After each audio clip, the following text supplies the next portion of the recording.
we are having 6 speakers on stage for the next session, so we'll take a quick moment to set the stage. We've been hearing about the journey of launching a startup right from the morning, and that involves quite a lot of steps: identifying a unique value proposition, building a lean and adaptable business model, a lot of things. But what happens after that? Once you have also attained your necessary resources, which is not necessarily just money, right? It's also talent, it's also mentorship. Once all of those resources have been also received, how do you go further? How do we scale up? That's the question that we are addressing in our next panel discussion. And without any delay, I'd like to bring on stage first the moderator for this session. And when the panelist and moderator walks in on stage, I request you to take a note of your photograph on screen. Can we have that creative, please, on stage? And take the seat accordingly. It's coming on stage soon, on the screen soon. Bringing on stage first our moderator, who's a seasoned finance professional and a fellow member of the Institute of Chartered Accountants of India, ICAI, Shri Abhijith Preman. Hearty welcome on stage. And he's someone who specializes in startups with more than a decade of experience in this sector. Yes, here we have the photographs. I'd also like to bring on stage our panelists, one by one. Dr. Benson Benjamin, Chief Executive Officer of MEDPG. He holds an MBBS from Thrissur Medical College, a post-graduation in radiation oncology from JIPMA, and has worked as an assistant professor at PSG Medical College, and then he decided to revolutionize the NEET PG exam sector. What an amazing journey it's been. Welcome, Benson. On stage next, Ms. Noureen Aysha, the co-founder of FemiSafe, which is a leading female wellness and hygiene brand. She's a passionate advocate for period positivity. And she's also the Thai Social Impact of the Year Award winner and also the Kairali Jwala Award winner. On stage next is Mr. Tharun Lee Jose, Managing Director of Matsel Trading Private Limited. He's a visionary entrepreneur from Poovarani, Pala. And he's had some banking experience after which he transitioned into entrepreneurship. And then he ventured into pet care industry, where his strategic leadership as well as his love for animals has given him much success. On stage next, Mr. Mohammed Janshar. He's the founder and chief executive officer of Eduport, which is a rapidly growing educational platform. And you may be amused to hear that he started this as a hobby. And then this developed into something with 50,000 students and 500 employees, a phenomenal journey there. And finally, bringing on stage Dr. Tom M. Joseph, edupreneur and director of new initiatives at JAIN University. He'll be joining the panel soon. He's also one of the founding members of the International Skill Development Corporation, which is a UK-based education and skilling company, and he's been handling strategy in that capacity. So now I hand it over to our moderator, Shri Abhijith Preman. Thank you. Thank you for the intro. First of all, I would like to thank Tom, and Tom is coming.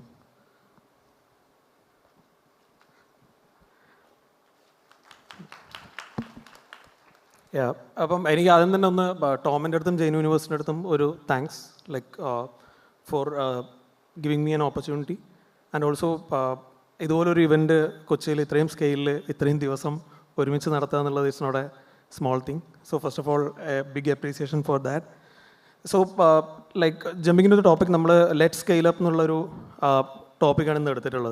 So if you look here, we have 4 founders from different domains, 4 startups, plus we have Tom. These 4 startups, 4 of them have raised funds and they are doing pretty good in their business. They are in their scaling stage. Tharun is from Roms and Raks, that's a kind of pet brand. Noureen is into the feminine hygiene products, FemiSafe. Benson is focusing focus. And we have Ajas, who is focusing on a mass edtech platform. These 4 diverse the common point is Tom.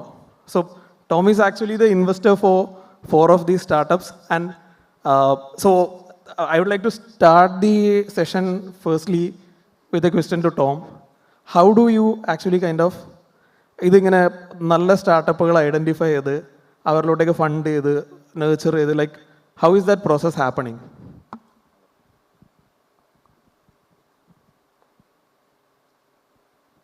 Abhijith, ആദ്യമായിട്ട് നല്ലൊരു ക്വസ്റ്റ്യനാണ്.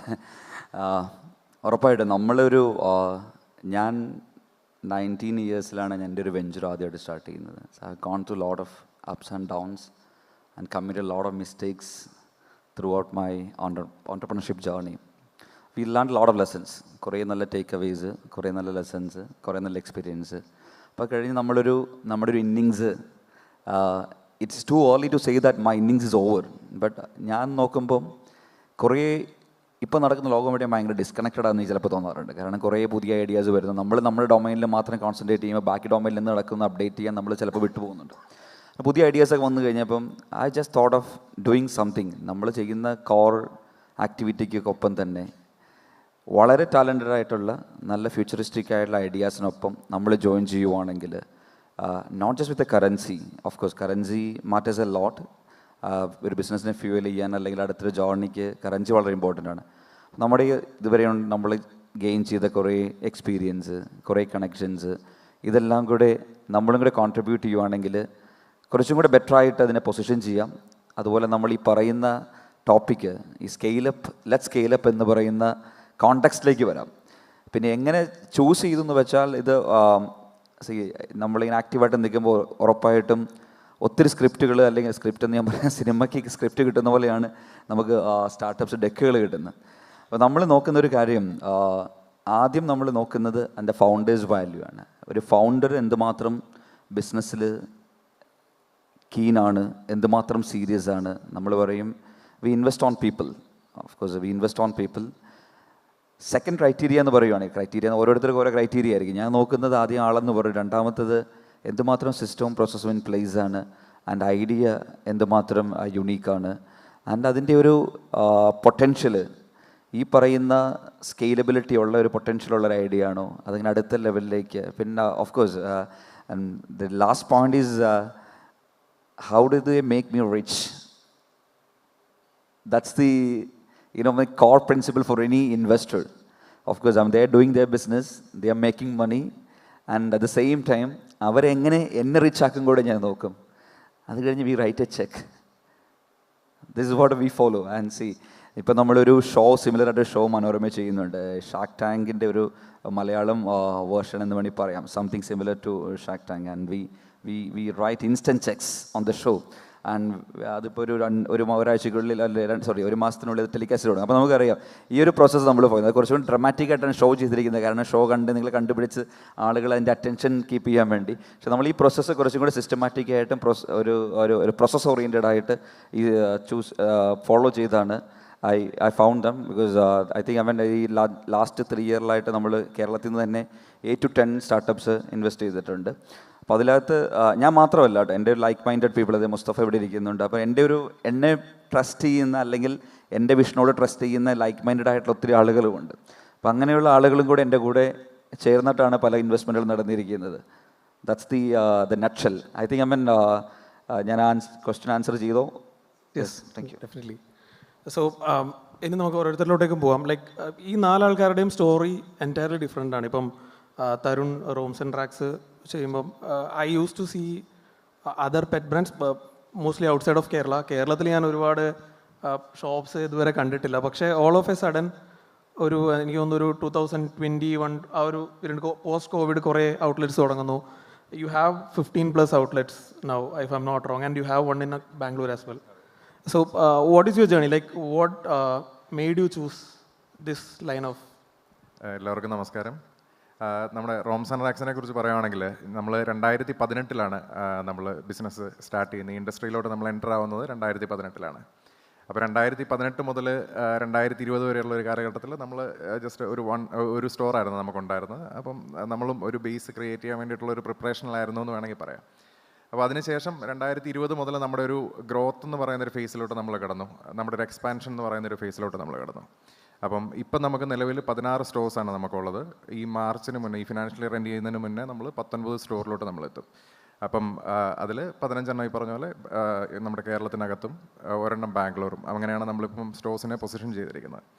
പിന്നെ ഈ ഒരു ഇൻഡസ്ട്രിയെക്കുറിച്ച് പറയുവാണെങ്കിൽ നമ്മൾ വരുന്ന സമയത്ത് 2018 വരുമ്പോഴത്തേക്കും വളരെ അത്യാവശ്യം പെറ്റ്സിൻ്റെ കാര്യമൊക്കെ എടുക്കുമ്പോഴത്തേക്കും വളരെ അത്യാവശ്യമുള്ള കാര്യങ്ങൾ മാത്രം നമുക്ക് ലഭിക്കുന്ന ഒരു സ്ഥലമായിരുന്നു കേരളം എന്ന് പറയുന്നത്.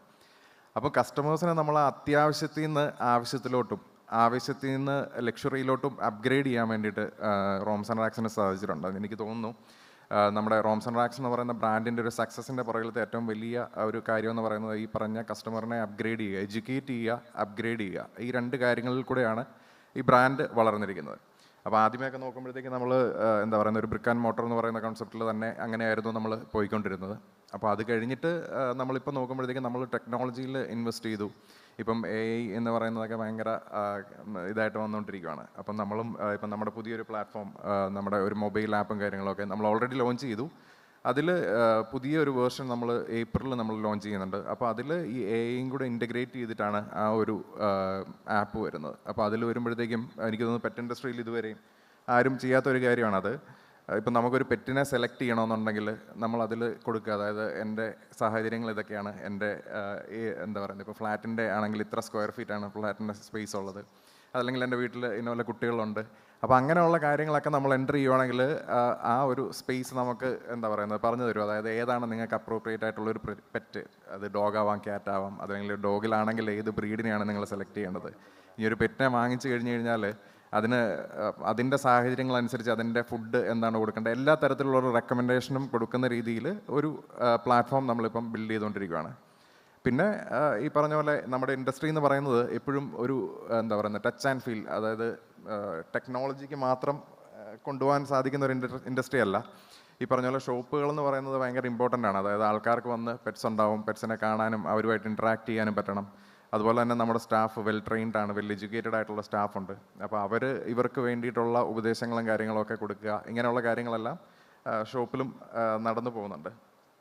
പിന്നെ ഈ പറഞ്ഞ പോലെ നെക്സ്റ്റ് ഇയർ ഒക്കെ ആകുമ്പോഴത്തേക്കും ഒരു എന്താ പറയുന്നത് 30 സ്റ്റോർ കേരളത്തിൽ തന്നെ, നെക്സ്റ്റ് ഫിനാൻഷ്യൽ ഇയറിൽ 30 സ്റ്റോർ കേരളത്തിൽ തന്നെ എന്നൊക്കെ ഉള്ളതാണ് നമ്മുടെ ബ്രാൻഡിൻ്റെ ഒരു പ്ലാനും കാര്യങ്ങളൊക്കെ. Hello, okay, thank you Tarun. So I go to Naureen. FemiSafe നോക്കുകയാണെങ്കിൽ കേരളത്തിലെ സ്റ്റാർട്ടപ്പിൻ്റെ ഒരു ഫേസ് ആയിട്ട് FemiSafe ഈസ് കൈൻഡ് ഓഫ് എല്ലാ സ്ഥലങ്ങളിലും കാണുന്നുണ്ട്. So what is the story of FemiSafe? Like how you started FemiSafe, or what made you think about this? Okay, thanks for the question, Abhijith, and a very good evening to one and all. So again, just like what earlier panelists said, I think COVID was a break for FemiSafe, and honestly speaking, I'm an accidental entrepreneur. Probably the only reason why I would be sitting here or why I am into business would be because of my co-founder, because business is in his DNA. So COVID na samayatha, like me and my co-founder, who was also my husband, back in 2020, we were engaged, and just like any other couple, we used to talk about everything under the earth. Everything on earth. So COVID na samayatha, like I just happened to see this scenario where waste edukkan varuna cheechimare, they used to come and pick up the waste only once a week. And now the time aambathekku pads okke nammal dispose cheyna pads okke, it used to lie there for 1 week and it used to start stinking. And I was somebody who had been using alternatives to sanitary pads, which is menstrual cups. So I just happened to tell Naseef that, ingane avaru vannittu edukkumbom it's already stinking, they pick up the waste with their bare hands. So it's not nice to see that, it's very distressing. So since Naseef knew I was already using menstrual cups, he was like, why don't all women use menstrual cups? What's stopping them? Because I always speak highly about menstrual cups. So that was like namakku eureka moment aayirunnu. We were like, okay, fine, why are other women not using menstrual cups? And survey ennu parayan pattilla, but we spoke to a couple of our friends and families just to know what their mindset is, endondu avaru ee product use cheyyunnilla ennallathu. What we got to know was that brands under, but there was lack of awareness, especially India being a patriarchally rooted country. Periods in the topic angane aarum openly samsarikkarilla. Now it's changing, but before people used to not talk openly about it. So അതുകൊണ്ട് തന്നെ period products ആയാലും female wellness and health products ആയാലും people used to not talk much about it, and അതിനെ ചുറ്റുള്ള awareness ഭയങ്കര കുറവായിരുന്നു. So that was like, okay, fine. We realized that the gap that we had to bridge was lack of awareness, and that's how FemiSafe started. So from day one, we were like, we're not going to just sell products, but we're going to make people aware about what are the alternatives. And we started with menstrual cups, but we were like, from day one, our vision was, we're going to launch any product that is going to make a woman's life easy and convenient.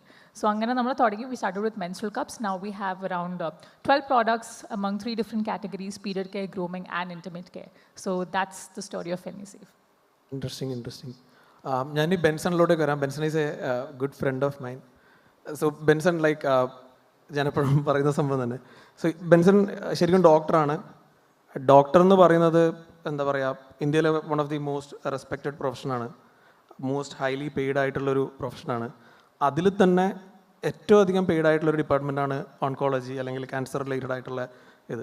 So Benson actually ഒരു ഓൺകോളജിസ്റ്റാണ്, ഒരു cancer കെയറിൻ്റെ work ചെയ്യുന്ന ഒരു ഡോക്ടറായിരുന്നു.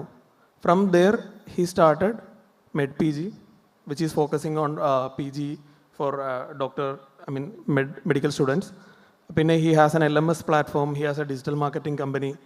So, and what made you like kind of അത്രയും നല്ലൊരു comfortable ആയിട്ടുള്ളൊരു ഏരിയയിൽ നിന്ന് ഓണ്ടർപ്രണർഷിപ്പിൻ്റെ ഒരു ടഫ്നെസ്സിലോട്ടേക്ക് what made you come? And ഇപ്പോൾ MEDPG is having like 10 centers across 6 states. So that's a big achievement. So let's hear from you. Hi. First of all, thank you, Abhijith, for the question, and thank you for the opportunity. See, as rightly he said, the MEDPG story is a part of the success. Actually, before that, I made a lot of mistakes, and the mistakes is what he had told me. MEDPG is my 4th or 5th company, right? So, and he asked me like how I became an entrepreneur from a doctor. The one lesson I learned from all of my failures was that you can't serve 2 masters at the same time. So what happened is in college, I studied in government medical college Thrissur, so pocket money was a tough thing to me. So for pocket money, I started running event management programs in college. So college and university programs, a program conducted. We used to make profits. So it was like a small profit at the time, university programs and events and small marriages near our college. So we used to do that, and we used to make pocket money with my friend. And at those times in college, 18, 19, 20, you use the money, you travel, you have fun with the money, and you never knew how to invest the money back. So that business did not go great. But then I learned a lot of things because we did event management, so we knew how to use a studio. We had an editing studio and suit and all. We also learned digital marketing for our event management company. So at that time, digital marketing was just booming up, 2012, 13, 14. It was the time. So we started a small digital marketing firm in 14, 15.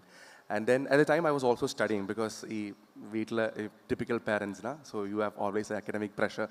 So I had to study really well. So I used to focus on studies also. So when I studied really well, I got a very good rank. In fact, I got All India 30th rank for MEDPG. So I had to join JIPMA. So it is also a tough decision because I had to close down everything I started in Kerala and shift to Pondicherry overnight. So then I had to go. But I tried with my old partners to run things. It did not run well. So then we started a new firm for digital marketing, a consultancy firm while I was in JIPMA. But all what happened was I was always doing 2 things at the same time. That is being a doctor, which is an extremely, like a taxing thing to do. But being an oncologist, you are dealing with death and life situations almost every day. So being a doctor 100% and being a business entrepreneur 100%, it was a tough call, and I tried to do that for a long time. In fact, 16, 17, 18, and 19, I tried it very badly, and I was miserably failing at either of the one, always. So in 19, when I passed my PG, when I got my PG, I came back to Kerala, and actually I went to Coimbatore to join a PhD as a professor there. And my wife was also doing PG in Coimbatore at that time. So at that time, I had a tough decision to make. Like, I had a company, I had a digital marketing company at the time, I had a software LMS company at that time, I had a consulting firm and practice as well as MEDPG. So in 2020 and 21, just post-COVID, it was a very big decision that I faced. Should I do all 5 or do just one? Then after a long deliberate thought process, I decided to drop digital marketing first. So I dropped it. And then second, I sold my LMS company to a friend. And then I gave up my consulting firm to another friend. And they took over the companies. I focused on 2. In fact, I was this ADHD guy who was always, wanting to do a lot of things. So I could not give up everything, so I gave 3 off. And then I focused on MEDPG and being a doctor in Coimbatore. So at that time, I had just 50 students to 80 students in one center in Kerala. And I was actually a practicing doctor in Coimbatore also, traveling every weekend from Coimbatore back to Cochin, back to Trivandrum, and like shuttling every week. And it was like a hectic thing on me. And then in 2021, after the second wave of COVID and beginning of 22, I decided that, okay, my wife is going to finish PG. She's coming back to Kerala. So I spoke to my wife and my parents that I'm going to resign because I want to scale up MEDPG. So you shouldn't think like a typical Kerala family. My in-laws, my mother's family, my father's family, my brother, every single people around me was having a congress. And they were all saying that, no, you just can't live without being a doctor. You are an oncologist. I was a very successful oncologist, by the way. So successful oncologist, and you are just giving up everything to go behind a 80-student center just in Cochin. Like, what are you doing? There was a question. By the time my wife, Dr. Maria, she told me that, she took me to her room. We went to her room and I asked, like, see, there's so many things happening. What do we do? Maria told me, looking into my eyes, she said that, see, if you do this today, you may regret it. But tomorrow, you will not be able to do this ever again. So if you want to do this, we have 3 years. We're just starting our life. Take 3 years off. Because all my batchmates were I got everything in first chance. So my batchmates were all still doing their PGs. So I just came out very early. So she told, you have 3 years in front of you. I'll also try to build my career in 3 years. You take a call and drop it. It's okay. I will manage them. Then I did not tell my mom or anyone. Next day, I just went to the hospital, gave my resignation. They doubled my package. Still, I said no. I came out of the hospital. I just drove back and decided to scale MEDPG. And I think a lot of people at that time, they all asked me this question, but a few friends told me that, Benson, you're doing the right decision. If you love this, do this. And they are in this dais. They are the people sitting there. So they said, do this. So from that day, 2022, from 80, we went to 180. From 180, we went to 490. From 490, we went to 1,000. And today, we are 1,500. That's the first year itself, we scaled 10 times. The next year, we scaled twice. The next year, we scaled another twice. That's 2x. So I think currently, at 1,500 plus students with 10 campuses, the one lesson I learned, as rightly Oval told today morning in this session, is that focus, consistency, and that, courage. Courage is not fearlessness. It is that capacity of a person to go forward in spite of your fear. Now, I was very afraid to leave my job. But that decision you take to actually let go of the most safe thing you have in your hand and go behind that hunch and work for it, the consistency, that makes success happen. And looking back, and Tom came at the right situation. When I was trying to scale, and I was just bootstrapped from Cochin, from Coimbatore, Chennai, Bangalore, Hyderabad. Till Hyderabad, I was bootstrapped completely. So what happened is I was putting the money from one center to the other center, the other center to the other center. I was playing with cash flow. And I was feeling that anything going out of our hands, it's going to be a phenomenal failure. So at that time, I just shared my thought with one of my CAs. And he suggested me to connect with Tom. I told Tom that, see, I don't need money, but I'm just bootstrapped till now. Even the further scaling can happen bootstrapped. But if I'm failing, I don't know what will happen because cash flow is very, very precious. Then he told me, okay, Benson, you don't worry. We will give you money. If you want to scale further, just scale. Right at the time, exam got postponed. Like just 2 months happened, and exam got postponed for almost 4-5 months, and cash flow was a huge problem. We survived all those and came again 2x growth because of the right time. The funding came in, and we worked really hard. And today, being the third largest player in India, I feel everything that happened was just because of focus, consistency, and courage to go forward in spite of all the odds. Very inspiring, Benson. A motivational speech, feel. And now coming to Ajaz. So Ajaz, Calicut Eduport start ചെയ്യുന്നു. Calicut already ഒരുപാട് players ഉണ്ട് same ഇതിലുള്ളത്. So again, Benson പറഞ്ഞ courage. What made you think about starting another online coaching start ചെയ്തു? So what made you to take up that decision? And one more thing, എനിക്കൊരു insight എല്ലായിടത്തും share ചെയ്യാനുള്ളത്, ഇന്ത്യയിൽ കഴിഞ്ഞ 10 വർഷം എട്ടെക്കിൽ നടന്ന ഫണ്ടിങ്ങിൽ ടോപ്പ് 10 സിറ്റീസിൽ 5th ഉള്ള സിറ്റി കാലിക്കട്ടാണ്. കൊച്ചി 9th ഉള്ളൂ. കാലിക്കട്ടിലുള്ള സ്റ്റാർട്ടപ്സ് 61 million ആണ് കഴിഞ്ഞ 10 years റേസ് ചെയ്തിട്ടുള്ളത്. And it's Bangalore, Mumbai, Hyderabad and I think Pune. After this, Kozhikode is coming. Chennai പോലും അതിന് താഴെയാണ്. So coming from Kozhikode, അതെന്തായിരുന്നു ആ ഒരു journey? And we see a lot of videos like troll ഇതിലും ഒക്കെ കുറച്ച് ഫണ്ണി ക്ലാസ് എടുക്കുന്ന വീഡിയോസ് ഒക്കെ കണ്ടു. So what's your kind of journey? Thank you, Abhijith, for the question. It's like, എനിക്ക് തോന്നുന്നത് നമ്മൾ സ്റ്റാർട്ട് ചെയ്യുമ്പോൾ ഈ രണ്ട് കാര്യങ്ങളും എനിക്കറിയില്ലായിരുന്നു കേട്ടോ. അതായത് കാലിക്കറ്റിലാണ് ഏറ്റവും കൂടുതൽ എഡ്ടെക് ഉള്ളതെന്നും എനിക്കറിയില്ലായിരുന്നു.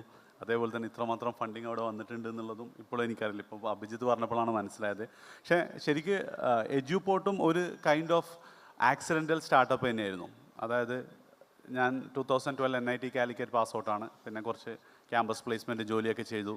2018 നമുക്കുണ്ടല്ലോ ഒരു 28 വയസ്സൊക്കെ ആകുമ്പം ജീവിതത്തിൽ എന്തെങ്കിലുമൊക്കെ സ്വന്തമായിട്ട് ചെയ്യണം, അല്ലെങ്കിൽ ഒരു റിഗ്രറ്റ് തോന്നുന്നുള്ള രീതിയിൽ സ്റ്റാർട്ടപ്പ് തുടങ്ങിയതായിരുന്നു. And it was something related to medical tourism. അത്യാവശ്യം കുഴപ്പമില്ലാതെ പോകുന്നുണ്ടായിരുന്നു. 2020 കോവിഡ് ചൈനയിൽ തുടങ്ങുമ്പോൾ തന്നെ എൻ്റെ വൈഫ് പറഞ്ഞു നിനക്കുള്ള പണി വരുന്നുണ്ട്, കാരണം ഫ്ലൈറ്റ് ഇല്ലാതെ പിന്നെ എന്ത് ടൂറിസം എന്നുള്ളത്. ആൻഡ് പെട്ടെന്ന് തന്നെ 2020 മാർച്ചിൽ ഇന്ത്യയിൽ ലോക്ക്ഡൗൺ വന്നു. ആൻഡ് ഞാൻ വീട്ടിലൊരു പണിയില്ലാതായി. അപ്പം ബെൻസനൊക്കെയുള്ള അതേ അനുഭവം എനിക്കും ഉണ്ടായിരുന്നു. അതായത് എല്ലാവരും ചുമ്മാ കുശലാന്വേഷിക്കാനാണ് വിളിക്കുന്നതെന്ന് പറയാം, പക്ഷേ വിളിച്ചിട്ട് ഞാൻ അന്നേ പറഞ്ഞതല്ലേ നല്ലൊരു ജോലിയും വിട്ട് വരണ്ടെന്നുള്ള ആ ഒരു മോഡായിരുന്നു. ആൻഡ് ഇതിൻ്റെ ഇടയിൽ എൻ്റെ ഒരു അമ്മായി വന്നിട്ട് ഇങ്ങനെ പറഞ്ഞു, ഇപ്പം നമ്മുടെ നാട്ടിൽ കേരളത്തിൽ മാത്രം എക്സാംസ് ക്യാൻസൽ ചെയ്തിട്ടുണ്ടായിരുന്നില്ല, പോസ്റ്റ്പോണ്ട് ചെയ്യുക ചെയ്തത്. അപ്പം മോന് 10ാം ക്ലാസ്സാണ്, നീ വലിയ NIT എഞ്ചിനീയറൊക്കെ അല്ലേ, മാത്സ് പഠിപ്പിച്ചു കൊടുക്കണം. അപ്പോൾ എനിക്ക് മുങ്ങാൻ ഒരു വകുപ്പും ഉണ്ടായിരുന്നില്ല. എന്തെങ്കിലും റീസൺ പറയാം, എല്ലാവർക്കും അറിയാം എനിക്കൊരു പണിയില്ല എന്നുള്ളത്. സോ ലൈക്ക് ഐ സ്റ്റാർട്ടഡ് ടീച്ചിങ്ങും. നമ്മളിങ്ങനെ അടുത്തിരുത്തി പഠിപ്പിച്ചു കൊടുക്കുമായിരുന്നു. അപ്പം എനിക്കും അത് ഇൻട്രസ്റ്റ് ആയി ഫീൽ ചെയ്തു. അവനും അത്യാവശ്യം മനസ്സിലാവുന്നുണ്ട്. പിന്നെ അവൻ്റെ 2-3 കച്ചറ കമ്പനിക്കാരൊക്കെ കൊണ്ടുവന്ന് ഞങ്ങളൊരു 3 മണിക്ക് ശേഷം എല്ലാ ദിവസവും എന്താണ് ഗ്രൂപ്പ് സ്റ്റഡിയാണ്, ഞാൻ പഠിപ്പിച്ചു കൊടുക്കുക, അവർ ചുറ്റിയിരിക്കുക. അപ്പോൾ എനിക്ക് ചുമ്മാ തോന്നിയതാണ്, എന്തായാലും ഇത് ചെയ്യുന്നില്ലേ, നമുക്ക് എന്ത് ചെയ്യാം, ഇത് റെക്കോർഡ് ചെയ്ത് യൂട്യൂബിലിടാന്നുള്ളത്. ആൻഡ് ആ സമയത്ത് I was so shy that I don't want to reveal my face. അപ്പം ഞങ്ങൾ ടാബിൽ ഇങ്ങനെ എഴുതി കൊടുക്കുന്നത് വീഡിയോ ആയിട്ടും അവനെൻ്റെ തൊട്ടടുത്തിരിക്കുന്നത് ഞങ്ങളുടെ സംഭാഷണം ഓഡിയോ ആയിട്ടാണ് ഞങ്ങൾ യൂട്യൂബിലിട്ടത്. പക്ഷെ അന്ന് ശരിക്കും 2020 ഫസ്റ്റ് ലോക്ക്ഡൗണിൻ്റെ ഇനീഷ്യൽ സ്റ്റേജിലാണ്. അപ്പോൾ ഈ ഡിജിറ്റൽ ലേണിംഗ് ഒന്നും അതിന് മാത്രം എന്തായിട്ടില്ല, ഹിറ്റായി തുടങ്ങിയിട്ടുണ്ടായിരുന്നില്ല. അത് ഒത്തിരി കുട്ടികൾക്ക് ഭയങ്കര യൂസ്ഫുള്ളായി. എനിക്കിങ്ങനെ കുട്ടികളൊക്കെ വാട്സാപ്പിൽ മെസ്സേജൊക്കെ അയക്കുമായിരുന്നു. അവരുടെ ടീച്ചേഴ്സൊക്കെ പറഞ്ഞു, എടാ ഇന്ന് 5 മണിക്ക് എഡ്യൂപോർട്ടിൻ്റെ വീഡിയോ വരും, അത് കഴിഞ്ഞിട്ട് എന്ത് ചെയ്യാം, നമുക്കൊന്ന് സൂമിൽ ഇരിക്കാൻ, കുറച്ച് ഡിസ്കസ് ചെയ്യാമെന്നൊക്കെ പറഞ്ഞിട്ട്. അപ്പം ഞാനന്നേരം ഒരു ഹോബി ആയിട്ടാണത് കണ്ടത്. ആൻഡ് അതിനുശേഷം ഞാൻ ആ എക്സാം കഴിഞ്ഞു, ഞാനത് വിട്ടു. പിന്നെ റിസൾട്ട് വന്നപ്പോൾ ഒത്തിരി കുട്ടികളും പാരൻസൊക്കെ വിളിച്ചു പറയണത്, സാർ എനിക്ക് ജീവിതത്തിൽ ഇതുവരെ മാത്സിന് A+ കിട്ടിയിട്ടുണ്ടായിരുന്നില്ല, സാറെ ക്ലാസ് കണ്ടിട്ടാണ് A+ കിട്ടിയത്, സാർ +1 ക്ലാസ് തരുമോ, ഞങ്ങൾ ഫീസ് അടക്കാൻ റെഡിയാണെന്നുള്ളത്. അപ്പോഴാണ് എനിക്ക് ഫീൽ ചെയ്തൊരു ബിസിനസ് ഐഡിയ ആണ്, നമുക്കിത് കൺവേർട്ട് ചെയ്യാൻ പറ്റുന്നുള്ളത്. ആൻഡ് ഇറ്റ് വാസ് ലൈക്ക്, എൻ്റെ ഒരു ഓർമ്മ ശരിയാണ്, ജൂലൈ 29 ഞാനൊരു വാട്സപ്പ് സ്റ്റാറ്റസ് ഇടുന്നത്, +1 സയൻസ് ട്യൂഷൻ വിത്ത് എൻട്രൻസ് കോച്ചിങ് സ്റ്റാർട്ട് ചെയ്യുന്നു. ഫസ്റ്റ് ക്ലാസ് August 3 തുടങ്ങുന്നത്. ഫീസ് ഒരു വർഷത്തേക്ക് 13,000 രൂപ. ഇനി 2 ഇൻസ്റ്റാൾമെൻ്റ് അടക്കുകയാണെങ്കിൽ 7,000 2 തവണയായിട്ട് അടക്കണം എന്നുള്ള രീതിയിൽ. ആൻഡ് August 2 രാത്രി എൻ്റെ അക്കൗണ്ടിൽ ഓൾമോസ്റ്റ് 30 ലക്ഷം രൂപ ഉണ്ടായിരുന്നു. ആൻഡ് അങ്ങനെയാണ് എഡ്യൂപോർട്ട് സ്റ്റാർട്ട് ചെയ്തത്. ആദ്യത്തെ വർഷം ഞങ്ങൾക്ക് അറൗണ്ട് 500 സ്റ്റുഡൻ്റ് ആയിരുന്നു. നെക്സ്റ്റ് ഇയർ ഒരു 3,500 ഉണ്ടായിരുന്നു. പിന്നെ ഒരു 30,000 സ്റ്റുഡൻസ് ഉണ്ടായിരുന്നു. ഇപ്പോൾ ഓൾമോസ്റ്റ് ഞങ്ങൾക്ക് 50,000ഓളം കുട്ടികൾ ഓൺലൈനായിട്ട് പഠിക്കുന്നുണ്ട്. അതേപോലെ തന്നെ 5 ക്യാമ്പസുകളിലായിട്ട്, തൃശ്ശൂർ, മലപ്പുറത്ത്, കോഴിക്കോട് 5 ക്യാമ്പസിലായിട്ട് മോർ ദാൻ 2,000 സ്റ്റുഡൻസ് ഓഫ്ലൈനായിട്ടും പഠിക്കുന്നുണ്ട്. ഇതിൻ്റെ ഒരു പാർട്ടിൽ ഒരു സമയത്ത് പോലും ഞാൻ എൻ്റെ കോമ്പറ്റീറ്റേഴ്സ് ആരാണെന്നൊന്നും നോക്കാനുള്ള സമയം എനിക്ക് ഉണ്ടായിരുന്നില്ല. ഞങ്ങൾ എന്താണോ കുട്ടികൾക്ക് ആവശ്യമുള്ളത്, അവർ ഹാപ്പിയാണോ എന്ന് നോക്കിക്കൊണ്ട് മുന്നോട്ട് പോയതാണ്. ആൻഡ് അതുകൊണ്ട് തന്നെയാണ് ഞാൻ കരുതുന്നത് ഈ ഒരു സ്റ്റേജിലും നമുക്ക് ഇത്രയും സ്കെയിൽ ചെയ്യാൻ പറ്റിയത് ആ ഒരൊറ്റ റീസൺ കൊണ്ട് തന്നെയായിരിക്കും. Thank you Ajas. This is very interesting story. Sorry Tom, I know Tom ഒരു വളരെ സക്സസ്ഫുൾ ആയിട്ടുള്ള ഒരു ബിസിനസ് മാൻ ആൻഡ് ഓൺട്രപ്രണർ ആണ്. പക്ഷേ ഈ ഒരു ഫുൾ സെഷൻ ഞാൻ ടോമിനൊരു ഇൻവെസ്റ്റർ മാത്രമായിട്ടാണ് കാണുന്നുണ്ട്. I want the investor side from you. Like again, ഇപ്പോൾ എല്ലാവരും പറഞ്ഞത് എല്ലാവരുടെയും സ്കെയിലിംഗ് സ്റ്റേജിലാണ് ടോം അവരെ ഫൈനാൻഷ്യലി സപ്പോർട്ട് ചെയ്തിട്ടുള്ളത്. അപ്പോൾ usually when an investment comes into a company, അവിടെ ഓട്ടോമാറ്റിക്കലി ഒരു പ്രഷർ ഉണ്ടാവും ഗ്രോ ചെയ്യണം എന്നുള്ളത്. വെൻ ഐ സേ ഗ്രോ, അത് നമ്പർ ഓഫ്, ഇപ്പം ഇവരുടെ കേസിലൊക്കെ ആണെങ്കിൽ നമ്പർ ഓഫ് കോച്ചിങ് സെൻറ്റേഴ്സിൻ്റെ ഇതുപോലെ ആവാം, അല്ലെങ്കിൽ റവന്യൂ ചാനൽ കൂട്ടുന്ന പോലെ, അല്ലെങ്കിൽ കൂടുതൽ കസ്റ്റമേഴ്സിനെ അക്വയർ ചെയ്യുന്നതായിരിക്കാം. ഇതിൻ്റെ കൂടെ തന്നെ വരുന്നതാണ് പ്രോഫിറ്റബിലിറ്റി എന്ന് പറയുന്നൊരു പോയിന്റും. ഐഡിയലി ഒരു ബിസിനസ്സിൽ ഗ്രോത്തും പ്രോഫിറ്റബിലിറ്റിയും പ്രൊപ്പോർഷനായിട്ട് പോകണം എന്നുള്ളത്, ഹാൻഡ് ഇൻ ഹാൻഡ് പോകണം എന്നുള്ളതാണ്. ബട്ട് യൂഷ്വലി സ്റ്റാർട്ടപ്സിൽ പലപ്പോഴും സംഭവിക്കുന്നത് ഗ്രോത്തും പ്രോഫിറ്റബിലിറ്റിയും ഓപ്പോസിറ്റ് ഡയറക്ഷനിലാണ് പലപ്പോഴും ട്രാവൽ ചെയ്യുന്നുണ്ടാവുക. അപ്പം ടോമിൻ്റെ ഒരു ടേക്ക് എന്താണ്, like when you invest in A startup, what do you tell your portfolio companies to focus more on growth or more on profitability, or what is the mix that you would recommend them to do? നല്ലൊരു ക്വസ്റ്റ്യനാണ്. കാരണം എല്ലാ ബിസിനസ്സും, especially ഇപ്പോൾ നമ്മളൊരു സ്റ്റാർട്ടപ്പിനെ അല്ലെങ്കിൽ ഒരു ബിസിനസ്സിനെ വാല്യൂ ചെയ്യുന്നത്, അല്ലെങ്കിൽ അതിനൊരു ബെഞ്ച് മാർക്കായിട്ട് എടുത്തിരിക്കുന്നത് നിങ്ങൾ എത്ര ഫണ്ട് റേസ് ചെയ്തു, അതാണ് ഒരു ക്രൈറ്റീരിയ ആയിട്ട് എല്ലാവരും ഇപ്പോൾ കൺസിഡർ ചെയ്യുന്നത്. ആ കമ്പനി എത്ര ഫണ്ട് റേസ് ചെയ്തു, ആ കമ്പനി എത്ര ഫണ്ട് റേസ് ചെയ്തു. അപ്പോൾ അതിൻ്റെ ഒരു വാല്യുവേഷൻ, ഇപ്പോൾ നമ്മളിപ്പോൾ ഒരു 2-3 വർഷം ന്യൂസുകൾ അല്ലെങ്കിൽ ഇൻസിഡൻസ് എടുക്കുവാണെങ്കിൽ റിയലിസ്റ്റിക് വാല്യുവേഷനിലാണോ നടന്നത്? പല കമ്പനീസും ഡിസപ്പിയർഡായി, നമ്മൾ ഫണ്ട് റേസ് ചെയ്ത $1 ബില്യൺ കമ്പനി ഡിസപ്പിയർഡായി. ഇതിൻ്റെ എല്ലാം ഒരു കോർ പ്രിൻസിപ്പിൾ ഉണ്ടല്ലോ, ഞാൻ ആദ്യം പറഞ്ഞൊരു കോർ പ്രിൻസിപ്പിൾ, ഏത് ബിസിനസ്സും ബിസിനസ്സായി കണ്ടാൽ മാത്രമേ അത് ഗ്രോ ചെയ്യുള്ളൂ. അതിനൊരു ഷോ ആയിട്ട് കണ്ടാലോ അല്ലെങ്കിൽ ഒരു PR എക്സസൈസ് ആയിട്ട് കണ്ടാലോ അതൊരിക്കലും ഗ്രോ ചെയ്യില്ല. അപ്പോൾ അതിൻ്റെ കോർ ഫിലോസഫി എന്ന് പറഞ്ഞാൽ എങ്ങനെ നമുക്ക് കൂടുതൽ വെൽത്ത് ക്രിയേറ്റ് ചെയ്യാം, കൂടുതൽ റവന്യൂ ക്രിയേറ്റ് ചെയ്യാം, എങ്ങനെ ഒരു സസ്റ്റൈനബിൾ ബിസിനസ് ബിൽഡ് ചെയ്യാം. That is more important. ഞാൻ എൻ്റെ ഭാഗത്ത് പഠിച്ചൊരു ലെസൺ ഇതാണ്. നമ്മൾ എങ്ങനെയാണ് ഒരു സസ്റ്റൈനബിലിറ്റി അച്ചീവ് ചെയ്യുക. ഗ്രോത്ത് നമ്മൾ അഭിജിത്ത് പറഞ്ഞൊരു കാര്യമുണ്ട്, ഇനിഷ്യൽ സ്റ്റേജിൽ നമ്മൾ ബേൺ ചെയ്യും, പക്ഷെ നമുക്കൊരു കർവ് ഉണ്ട്. ആ കർവ് എവിടെ എത്തുമ്പോഴാണ് ആ ബേൺ നിൽക്കുന്നത്, നമ്മൾ എവിടെ റവന്യൂ ജനറേറ്റ് ചെയ്യാൻ തുടങ്ങുന്നു. ആ കർവിന് ഓരോ നമ്മളൊരു ബെഞ്ച് മാർക്ക് വയ്ക്കും. എനിക്ക് ഇന്നിവിടുത്തെ റവന്യൂ ബെഞ്ച് മാർക്ക് ഇതായിരിക്കും, അടുത്ത വർഷം ഇതായിരിക്കും, ആ 3rd ഇയറിൽ ഐ റീച്ച് ദെയർ. അവിടെ ഒരു ചെക്ക് പോയിൻറ്റ്സ് ഉണ്ടല്ലോ. ഈ മന്ത് 1 ഞാൻ ആ ചെക്ക് പോയിൻ്റ് അച്ചീവ് ചെയ്തു, മന്ത് 2 ഞാൻ ആ ചെക്ക് പോയിൻ്റ് അച്ചീവ് ചെയ്തു. അപ്പോൾ നമുക്കത് ഒരു ടിക്ക് ബോക്സ് എക്സസൈസാണ്. കാരണം നമ്മൾ സെറ്റ് ചെയ്യുന്ന ഗോള് ഓരോ റെഗുലർ ഇൻ്റർവെൽസിലും നമ്മൾ ചെക്ക് ചെയ്തുകൊണ്ടിരിക്കുകയാണ്. നമ്മൾ how extend we achieve the goal, അല്ലെങ്കിൽ how far from the goal. ആ ഒരു ചെക്ക് പോയിൻ്റ് എക്സസൈസ് അല്ലെങ്കിൽ ടിക്ക് ബോക്സ് എക്സസൈസ് ചെയ്യുന്നിടത്തോളം കാലം ഒരു സ്റ്റാർട്ടപ്പും ഫെയിലിയർ ആവില്ല. ഉറപ്പായിട്ടും ഡിസ്റപ്ഷൻസ് ഉണ്ടാവും, അന്നേരം പുതിയ ഐഡിയാസ് വരും. കാരണം ഇത് കോർ ഫിലോസഫി ഞാൻ പറഞ്ഞില്ലേ, ഇത് ഏത് ബിസിനസ്സിൻ്റെയും കീ എന്ന് പറയുന്നത് പീപ്പിളാണ്. ടെക്നോളജി, നമ്മൾ പറയും ടെക്നോളജി വരും, ടെക്നോളജി മനുഷ്യനെ റിപ്ലേസ് ചെയ്യും. Of course people will be replaced with people with a mission, by people with a mission. ഉറപ്പം ടെക്നോളജി AI വന്നാലും ഏത് ടെക്നോളജി വന്നാലും ആളുകൾ റീപ്ലേസ് ചെയ്യാൻ ആളുകൾക്ക് മാത്രമേ പറ്റുള്ളൂ. ഒറ്റ ഡിഫറൻറ്റേ ഉണ്ടാവുള്ളൂ. So they will be technically equipped. അപ്പോൾ ആ ഒരു കോർ ഫിലോസഫിയിൽ, പീപ്പിൾ എന്ന് പറയുന്ന കോർ ഫിലോസഫിയിൽ നമ്മൾ ബിലീവ് ചെയ്യുന്നിടത്തോളം കാലം ഡിസ്റപ്ഷൻസ് ഉണ്ടായാലും you get new ideas. Each and every disruptions will give you new and challenging opportunity to start something. ഇപ്പോൾ ഇവർ പറയുന്ന എല്ലാവരുടെയും സ്റ്റോറീസിലും ഡിസ്റപ്ഷൻസ് ഉണ്ട്. അജാസിൻ്റെ സ്റ്റോറി ഡിസ്ക്രിപ്ഷൻ ഉണ്ട്, ബെൻസൻ്റെ സ്റ്റോറിയിൽ ഒരു ഡിസ്ക്രിപ്ഷൻ ഉണ്ട്, നോറിൻ്റെ സ്റ്റോറിയിലുണ്ട്. എല്ലാവരുടെയും സ്റ്റോറിയിലും ഒരു ഓപ്പർച്യൂണിറ്റി വരുന്ന ഡിസ്ക്രിപ്ഷൻ വരുമ്പോഴാണ്. അപ്പോൾ അതിനെക്കുറിച്ച് നമ്മളൊരു പ്രീ പ്ലാൻഡ് ആയിട്ടൊരു ബിസിനസ് ഐഡിയ വെച്ച് വർക്കൗട്ട് ചെയ്യുന്ന കാലം മാറിക്കഴിഞ്ഞു. കാരണം നമുക്ക് ഒരിക്കലും അങ്ങനെ ഇനി ഒരു ബിസിനസ് പ്ലാൻ ചെയ്ത് ഞാൻ 5ാമത്തെ വർഷം ഇത് ചെയ്യും, 10ാമത്തെ വർഷം ഇത് ചെയ്യും, എൻ്റെ കോർ ആക്ടിവിറ്റി ഇതായിരിക്കും, ഈ ഒരു ലൈൻ ഓഫ് ബിസിനസ് ഞാൻ ചെയ്യൂ എന്ന് പറഞ്ഞ് നമുക്കൊരു ബിസിനസ്സും പ്ലാൻ ചെയ്യാൻ പറ്റില്ല. നമുക്ക് റൈറ്റ് ഓൺട്രപ്രണിയൽ സ്പിരിറ്റ് വേണം. പിന്നെ സസ്റ്റൈനബിലിറ്റി ആയിട്ടൊരു ബിസിനസ് എങ്ങനെ ബിൽഡ് ചെയ്യാം എന്നുള്ളൊരു ഫിലോസഫി നമ്മൾ ഒരു എക്സസൈസ്, എന്താ പറയുക, നമ്മുടെ ഒരു മന്ത്രയായിട്ട് ബിൽഡ് ചെയ്ത് കഴിഞ്ഞാൽ, കീപ്പ് ചെയ്ത് കഴിഞ്ഞാൽ, I don't think none of the startups will commit mistakes. And പിന്നെ ഒരു കാര്യമുണ്ട്, സ്റ്റാർട്ടപ്സിൻ്റെ എല്ലാവരും ഇപ്പോൾ സിനിമ എഴുതുന്ന പോലെയാണ് സ്റ്റാർട്ടപ്പ് ഒരു എന്താ പറയുക, ഒരു പാഷൻ ആയി മാറും. ഫാഷനും ആയിക്കൊണ്ടിരിക്കുക. കാരണം പണ്ട് നമുക്ക് ഏറ്റവും കൂടുതൽ സ്ക്രിപ്റ്റ് എഴുതിക്കൊണ്ടിരിക്കുന്ന സിനിമ എഴുതാൻ ആളുകൾക്ക് ഫാഷൻ ഉണ്ടായിരുന്നു. അത് കുറച്ച് കഴിയുമ്പോൾ 10 പേര് കഥ കേട്ട് കഴിയുമ്പോൾ അത് പരിപാടി നിർത്തിപ്പോവും. ഈ സ്റ്റാർട്ടപ്പിലും എനിക്ക് തോന്നുന്ന കറക്ഷൻ എക്സസൈസ് വേണം. കാരണം ഒരു സ്റ്റാർട്ടപ്പിൻ്റെ ഐഡിയ ആയിട്ട് വരുമ്പോൾ നല്ലതാണോ വയബിളാണോ എന്നുള്ളത് കറക്റ്റായിട്ട് ജഡ്ജ് ചെയ്ത്, അത് പറ്റിയില്ലെങ്കിൽ അവരത് പറഞ്ഞ് മനസ്സിലാക്കി കൊടുക്കാതെ വീണ്ടും നല്ല ഐഡിയ ആണെന്ന് പറഞ്ഞ് റോങ് ജഡ്ജ്മെൻറ്റും അല്ലെങ്കിൽ റോങ് അഡ്വൈസും എൻകറേജ്മെൻറ്റും കൊടുത്താണ് ഈ സ്റ്റാർട്ടപ്പ് എക്കോസിസ്റ്റത്തിനെ കുറേ ആളുകൾ നശിപ്പിച്ചുകൊണ്ടിരിക്കുന്നത്. എനിക്ക് തോന്നുന്നു ആ ഒരു കറക്ഷനും കൂടെ ഈ സിസ്റ്റത്തിന് ആവശ്യമാണ്. Thank you Tom for that insights. Especially എനിക്ക് തോന്നുന്നു ഇപ്പം ഫണ്ടിങ് ഇച്ചിരി കൂടെ ഒന്ന് ടൈറ്റ് ആയപ്പം കുറേ കൂടെ ആ കറക്ഷൻ പ്രൊസീജിയർ ഒന്നുകൂടെ നന്നായിട്ട് നടക്കുന്നുണ്ടെന്ന് തോന്നുന്നു.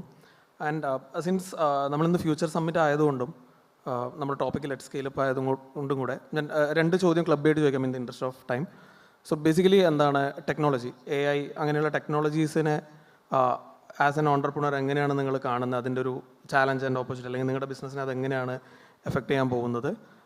ഇതിൽ മേ ബി ലൈക്ക് ഇന്നലെ I was seeing a video where Rajan Anand peak 15 പാർട്ട്നേഴ്സിൻ്റെ partner was asking Sam Altman ഓപ്പൺ-എഐയുടെ പുള്ളിയെടുത്ത് ചോദിക്കായിരുന്നു, ഒരു $10 million വെച്ചിട്ടൊരു 3 ഇന്ത്യക്കാർ ഓപ്പൺ-എഐ ആയിട്ട് കോമ്പീറ്റ് ചെയ്യാൻ പറ്റുമെന്ന് ചോദിച്ചപ്പം സാം ആൾട്ട്മാൻ പറയുന്നത് it would be difficult to compete with OpenAI എന്നാണ് പറയുന്നത്. കാരണം അവർ അത്രയും ഫണ്ടും അത്രയും കാര്യങ്ങളൊക്കെ ഇൻവെസ്റ്റ് ചെയ്തിട്ടുണ്ടായിരുന്നു.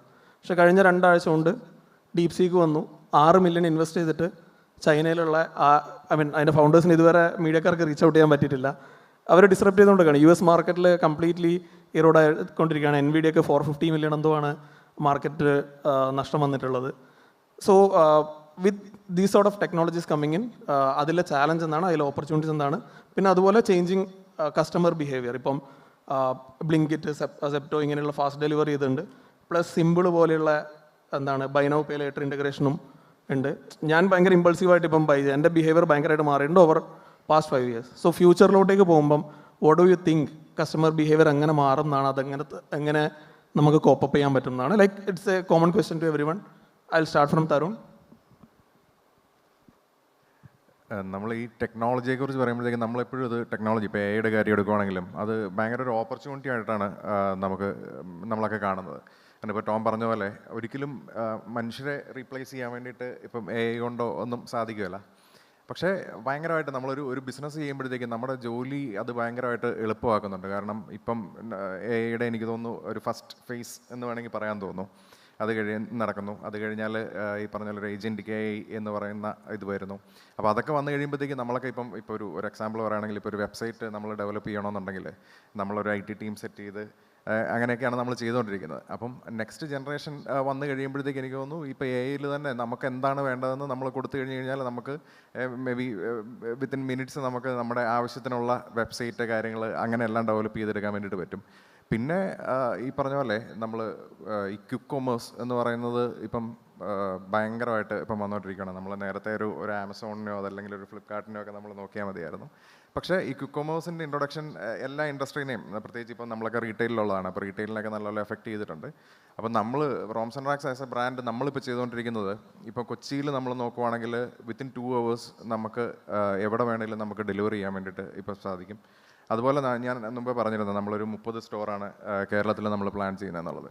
അപ്പോൾ ഈ 30 സ്റ്റോറിനെ നമ്മൾ കേരളത്തിൽ ലൊക്കേറ്റ് ചെയ്തിരിക്കുന്നത് കേരളത്തിൽ ഏതൊരു ലൊക്കേഷനിലും, ഇപ്പം നമ്മുടെ ആപ്പും കാര്യങ്ങളൊക്കെ ലോഞ്ച് ആയതിനു ശേഷം ഏതൊരു ലൊക്കേഷനിൽ നിന്ന് ഒരു കസ്റ്റമർ ഒരു പ്രൊഡക്റ്റ് ഓർഡർ ചെയ്ത് കഴിഞ്ഞാലും വിത്തിൻ 2 hours നമുക്ക് കേരളത്തിൽ എവിടെയും ഡെലിവറി ചെയ്യാം എന്നുള്ളൊരു രീതിക്ക് ആണ് നമ്മൾ അതിനെ ഇപ്പം ചെയ്തുകൊണ്ടിരിക്കുന്നത്. പിന്നെ ഒബ്വിയസ്ലി ഇപ്പം എന്തൊക്കെ ടെക്നോളജി എന്തൊക്കെ ഡെവലപ്മെൻറ്റ് വന്നെന്ന് പറഞ്ഞു കഴിഞ്ഞാലും നമ്മുടെ ഇൻഡസ്ട്രിയുടെ ഒരു സ്വഭാവം എന്ന് പറയുന്നത് ഈ പെറ്റ്സ് ആയതുകൊണ്ട് തന്നെ ആളുകൾക്ക് നേരിട്ട് വരിക, അതിനെ ഒന്ന് ഫീൽ ചെയ്യുക എന്ന് പറയുന്ന ഒരു സംഭവമുണ്ട്. ഇപ്പം പണ്ടൊക്കെ നോക്കുമ്പോഴത്തേക്കും എന്താ പറയുന്നത്, ഇപ്പോൾ പെറ്റ്സിൻ്റെയൊക്കെ ഒരു ഫംഗ്ഷൻ, ഇപ്പോൾ ഒരു ഡോഗിൻ്റെ ഒക്കെ കാര്യം എടുത്ത് കഴിയുമ്പോഴത്തേക്കും ഡോഗിൻ്റെ ഒരു പർപ്പസ് എന്ന് പറഞ്ഞു കഴിഞ്ഞാൽ പുറത്ത് കൂട്ടിൽ കിടക്കുക, കുരയ്ക്കുക, ഇതായിരുന്നു ഒരു ഡോഗിൻ്റെ ഒരു ഫംഗ്ഷൻ എന്ന് പറഞ്ഞു കഴിഞ്ഞാൽ. ഇപ്പോൾ അതൊക്കെ മാറി പെറ്റ്സ് വീടിൻ്റെ അകത്തോട്ട് കയറി ഒരു ഫാമിലി മെമ്പർ എന്നുള്ള രീതിയിലോട്ടൊക്കെ പെറ്റ്സ് മാറി വന്നു. അപ്പം ആളുകളും ഈ പറഞ്ഞ പോലെ ഇപ്പോൾ എല്ലാ ബാക്കിയുള്ള ഇപ്പോൾ പെറ്റ്സിൻ്റെ അല്ല ഞാൻ പറഞ്ഞ ബാക്കി നമ്മുടെയൊക്കെ ജീവിതത്തിൽ നോക്കുമ്പോഴത്തേക്ക് ഈ ടെക്നോളജി എന്ന് പറയുന്നത് ഭയങ്കര എന്താ പറയുന്നത് ഇൻഫ്ലുവൻഷ്യലാണ് ഇപ്പോൾ. അപ്പോൾ പെറ്റ്സിൻ്റെ സെഗ്മെൻറ്റിൽ അങ്ങനെ ഒരു ചേഞ്ച്, അതായത് ബാക്കി ആളുകൾ ചെയ്യുന്നതിന് മുമ്പ് തന്നെ നമുക്ക് റോംസ് ആൻഡ് റാക്സിന് ഒരു ടെക്നോളജി അഡ്വാൻസ്മെൻറ്റ് വെച്ചിട്ട് എങ്ങനെയാണ് പെറ്റ്സിനെയൊക്കെ സെർവ് ചെയ്യാൻ പറ്റുന്നത് എന്നുള്ളത് ആണ് നമ്മൾ ആലോചിച്ചുകൊണ്ടിരിക്കുന്നത്. ഏറ്റവും ആദ്യം അത് ലോഞ്ച് ചെയ്യാൻ വേണ്ടിയിട്ടാണ് നമ്മൾ ശ്രമിച്ചുകൊണ്ടിരിക്കുന്നത്. Thank you. Noureen. Yeah, so to answer your first question with respect to AI, I think I would align with Tharun because AI from past couple of years nallona evolve aayittunde, and I don't think it has really created a challenge for us as a D2C brand, but definitely opportunities and impact undayitunde. Like, so for example, previously when we had to communicate with our customers, like നമ്മൾ ഇപ്പോൾ ഏതൊരു റിസോഴ്സിനെ higher ചെയ്താലും they could speak only a couple of language, 2 or 3 languages, but with the help of AI implementation, we can interact with our customers in any language.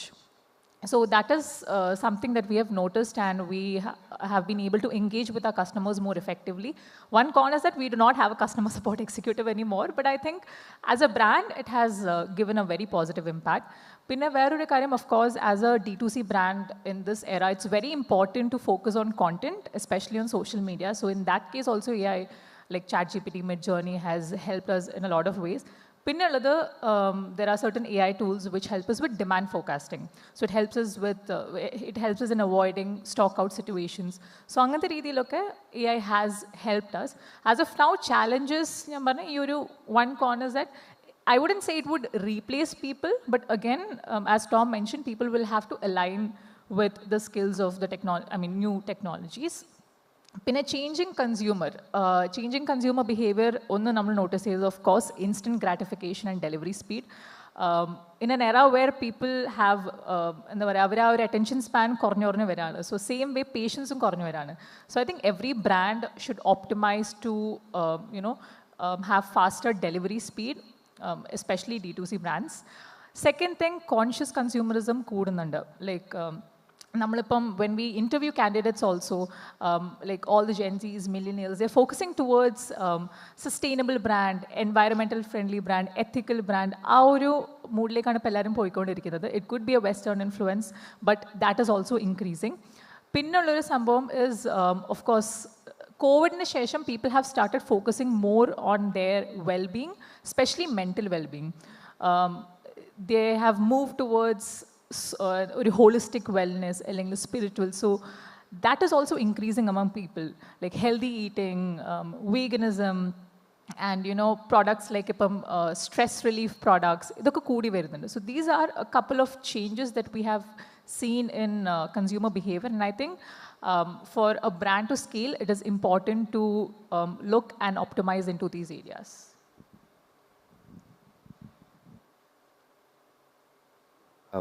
Actually, the points have been already described here. So I'll just tell as an example of how MEDPG has leveraged AI over the last 2 years. In fact, MEDPG, what we believe, what in EdTech, the transformation AI has brought in is content has become democratized. Like you no longer have to pay hefty amounts of money for content. So I'll tell an example, because before ChatGPT 4 or 3, actually we started using from 3. So before 3, we used to pay at least 1.5 lakh to 2 lakh per resource for a doctor to curate content for us. Like each subject, we have 19 subjects. Imagine 19 subjects taking the kind of cost per year. It ran into crores a year to just upgrade and curate a content for us. And the time it usually takes for per subject curation was around 6 months to 8 months, which is an entire cycle, academic cycle a year. So it was a very tedious, intensive process with a lot of management going into 19 different SMEs, like subject matter experts.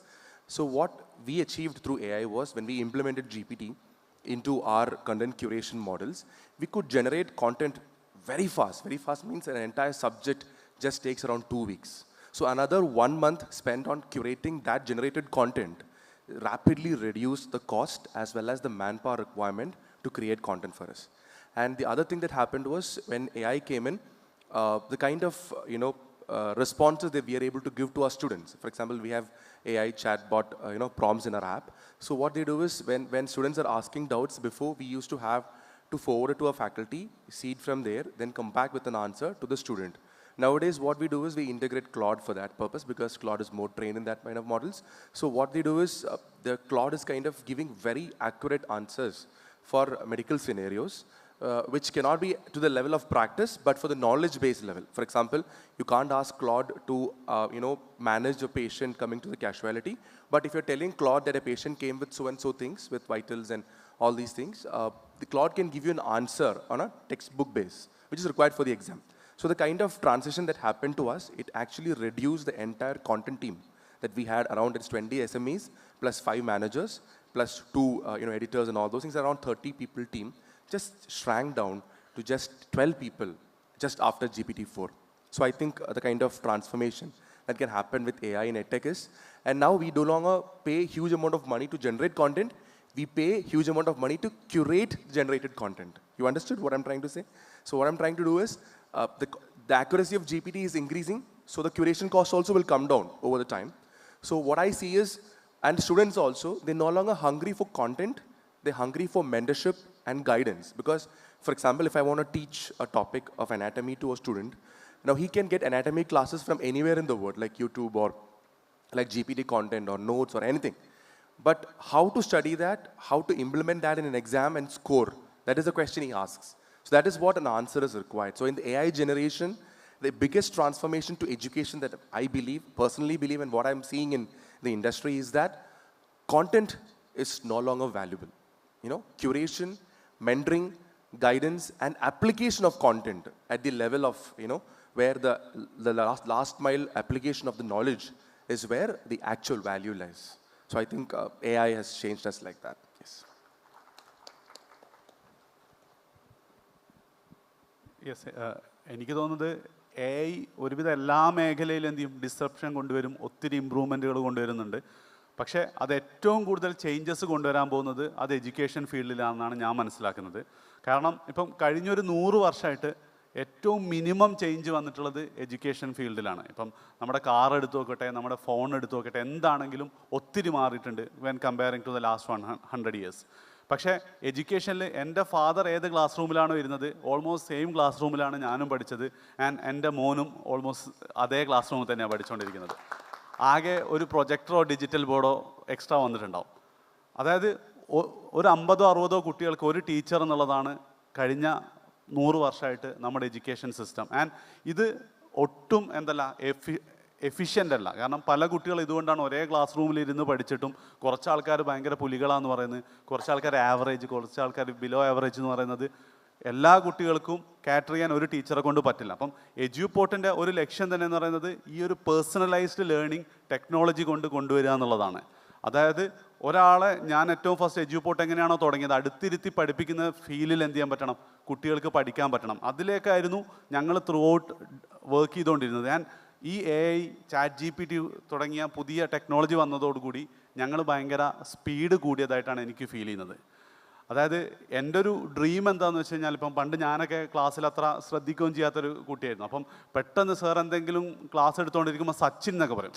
Sachin അന്ന് അടിച്ചില്ലേ, അതാണ് projectile motion എന്നൊക്കെ പറയുമ്പം എനിക്ക് ഭയങ്കരമായിട്ട് അത് ശ്രദ്ധിക്കാൻ തോന്നുമായിരുന്നു. അപ്പോൾ അതേപോലെ തന്നെ ഇനി അങ്ങോട്ട് എന്താണ്, കുട്ടികളോട് ഫിസിക്സിൻ്റെ പുതിയ ലോസൊക്കെ പറയുമ്പം സച്ചിൻ്റെയും ഷാറൂഖ് ഖാൻ്റെ ഒക്കെ എക്സാമ്പിളായിട്ട് എന്ത് ചെയ്യാൻ പറ്റണം, നമുക്ക് ക്ലാസ് എടുത്തു കൊടുക്കാൻ പറ്റണം. ആൻഡ് ഇതിന് ഡെഫിനറ്റ്ലി എന്ത് ചെയ്യാൻ പറ്റും, AIക്ക് ഹെൽപ്പ് ചെയ്യാൻ പറ്റും. കാരണം ഒത്തിരി പേഴ്സണലൈസേഷൻ ഈ ഒരു AI കൊണ്ട് കൊണ്ടുവരാൻ പറ്റും. ഇനിയിപ്പം ഞങ്ങളുടെ കേസിൽ തന്നെ പറയുകയാണെങ്കിൽ ഇതൊരു പാർട്ടാണ്. അതായത് പേഴ്സണലൈസ്ഡ് എഡ്യൂക്കേഷൻ AIക്ക് ഒത്തിരി സ്പീഡിൽ എംപവർ ചെയ്യാൻ പറ്റും ഏത് കമ്പനീനെയാണെങ്കിലും. ഇതിൻ്റെ കൂടെ തന്നെ എംപ്ലോയി പ്രൊഡക്ടിവിറ്റി തുടങ്ങിയ ഒത്തിരി കാര്യങ്ങളും ഇത് ഹെൽപ്പ് ചെയ്യും. ഇപ്പം ഒരു എക്സാമ്പിൾ ആണെങ്കിൽ ഞങ്ങൾക്ക് മെൻറ്റർഷിപ്പ് ഉണ്ട്. അത് ഓൺലൈനായിട്ട് കുട്ടികൾ പഠിക്കുമ്പോൾ അവർ പഠിക്കുന്നുണ്ടോ നോക്കാൻ, അവരെ പ്രോപ്പറായിട്ട് ഗൈഡ് ചെയ്യാനൊക്കെ മെൻറ്റേഴ്സ് ഉണ്ട്. ആൻഡ് ഈ മെൻറ്റേഴ്സിൻ്റെ കേസിൽ അതിൻ്റെ ക്വാളിറ്റി അനലൈസ് ചെയ്യുക എന്ന് പറയുന്നത് ഭയങ്കര ബുദ്ധിമുട്ടായിരുന്നു. പ്രത്യേകിച്ച് അറൗണ്ട് 50,000 സ്റ്റുഡൻസ് ഉണ്ട്. അവരിൽ എന്താണ് ഒരു 10% എവറി ഡേ കോള് പോകും. ഈ കോളൊക്കെ എങ്ങനെ അനലൈസ് ചെയ്യാന്നുള്ളത്. പക്ഷേ ഇപ്പം നമ്മളെന്താണ് AI അവിടെ ഇംപ്ലിമെൻറ്റ് ചെയ്തു. അത് ഇവരുടെ ഓരോ കോളും എന്താണ് അത് ട്രാൻസ്ക്രൈബ് ചെയ്ത് തരുന്നു മാത്രമല്ല, ഞങ്ങൾ കൊടുക്കുന്ന പാരാമീറ്റർ ഉപയോഗിച്ചിട്ട് അത് റേറ്റ് ചെയ്ത് തരും. അതായത് ഈ കുട്ടിയോട് നല്ല കമ്പാഷനേറ്റ് ആയിട്ടാണ് മെൻറ്റർ സംസാരിച്ചത്, നന്നായിട്ട് മോട്ടിവേറ്റ് ചെയ്തിട്ടുണ്ട് തുടങ്ങിയ എല്ലാ കാര്യങ്ങളും എന്ത് ചെയ്ത് തരും, ആ സിസ്റ്റം റേറ്റ് ചെയ്ത് തരും. ആൻഡ് ഇത് ഇംപ്ലിമെൻറ്റ് ചെയ്തപ്പോൾ തന്നെ ഞങ്ങൾക്ക് ആ ഒരു ഡിഫറൻസ് കുട്ടികളുടെ ഇടയ്ക്കൊന്നും പാരൻസിൻ്റെ ഇടയ്ക്കൊന്നും മനസ്സിലാവുന്നുണ്ട്. മെൻറ്റേഴ്സൊക്കെ ഇപ്പോൾ നല്ല രീതിയിൽ സംസാരിക്കുന്നുണ്ട്, നന്നായിട്ട് എന്ത് ചെയ്യുന്നു, കുട്ടികളെ മോട്ടിവേറ്റ് ചെയ്യുന്നുണ്ട്, അവരുടെ പ്രശ്നങ്ങൾ മനസ്സിലാക്കുന്നുണ്ട്. അപ്പം ഇങ്ങനെ ഓരോ ഫീൽഡിലും എന്ത് ചെയ്യും, ഇത് മാറുന്നുണ്ട്. ഇപ്പം ഞങ്ങൾ അടുത്തതായിട്ട് പ്ലാൻ ചെയ്യുന്നത് നമ്മുടെ സെയിൽസ് ടീമിൽ ഇത് കൊണ്ടുവരാനാണ്. കാരണം സെയിൽസ് ടീമിൽ ഒരു ആൾ ചിലപ്പോൾ ഒരു ഡേ 10 സെയിൽ നടത്തുന്നുണ്ടാവും, മറ്റൊരാൾ 5 ദിവസത്തിൽ 1 നടക്കുള്ളൂ. അപ്പോൾ എന്താണ് ഇവിടെ ഡിഫറൻസ് വരുന്നത് ഞങ്ങൾക്ക് അറിയില്ലായിരുന്നു. പക്ഷേ ഇനി എന്ത് ചെയ്യാൻ പറ്റും, ഇവരുടെ കോളും കാര്യങ്ങളൊക്കെ അനലൈസ് ചെയ്തിട്ട് ഇങ്ങനെ പറയും, ഈ പോയിന്റ് പറയുമ്പോൾ എന്ത് ചെയ്യുന്നുണ്ട്, ആളുകൾ കൺവിൻസ്ഡ് ആവുന്നുണ്ട് എന്നൊക്കെ നമുക്ക് മനസ്സിലാക്കാൻ പറ്റും. അപ്പം ഈ ഒരു മോഡലിൽ ദ എൻറ്റയർ ഇൻഡസ്ട്രിയെ AI റെവല്യൂഷനൈസ് ചെയ്യാൻ പോവാണ്, ഡിസ്റപ്റ്റ് ചെയ്യാൻ പോവാണ്. ആൻഡ് ഡെഫിനറ്റ്ലി എഡ്യൂപോർട്ട് അതിൻ്റെ ഒരു ഫ്രണ്ട് റണ്ണർ ആവണമെന്നാണ് എൻ്റെ ഒരു ആഗ്രഹം. Yes. Just to add one investor perception, of course, technology brings scale, it brings efficiency. At the same point of time, you see one thing, and if you take any funding happened in the last couple of years, most of the funding happened, the business powered by technology. The traditional businesses, when we listen to the pitches for any traditional business happening in Indonesia or somewhere in Colombia or Chile, you never know the business exists or not. You have to send a team to find out and do the proper DD and whether the business is actually existing, physically existing or not. Investor point of view, the business powered by technology makes more sense. I mean, we have a track. We can track the business. What exactly happening in the business and what's the direction they're heading to. And there are a lot of, checkpoints. That's the same thing which I mentioned before. We can implement a lot of checkpoints. That's the only reason the investors are keen on investing the businesses which is powered by technology. See, I'm sitting on the cap table as an early growth investor. At the same time, I'm also talking to the investor for raising money for my own business. So I used to get the same feedback from the investors, the so-called funds like Sequoia, Tiger. Everyone is looking for business which is powered by technology, which is, controlled by technology. Thank you everyone. Actually, നമ്മുടെ time കഴിഞ്ഞു. പക്ഷേ എനിക്ക് ടോമിൻ്റെ അടുത്തൊരു one last question ചോദിക്കാനുണ്ട്.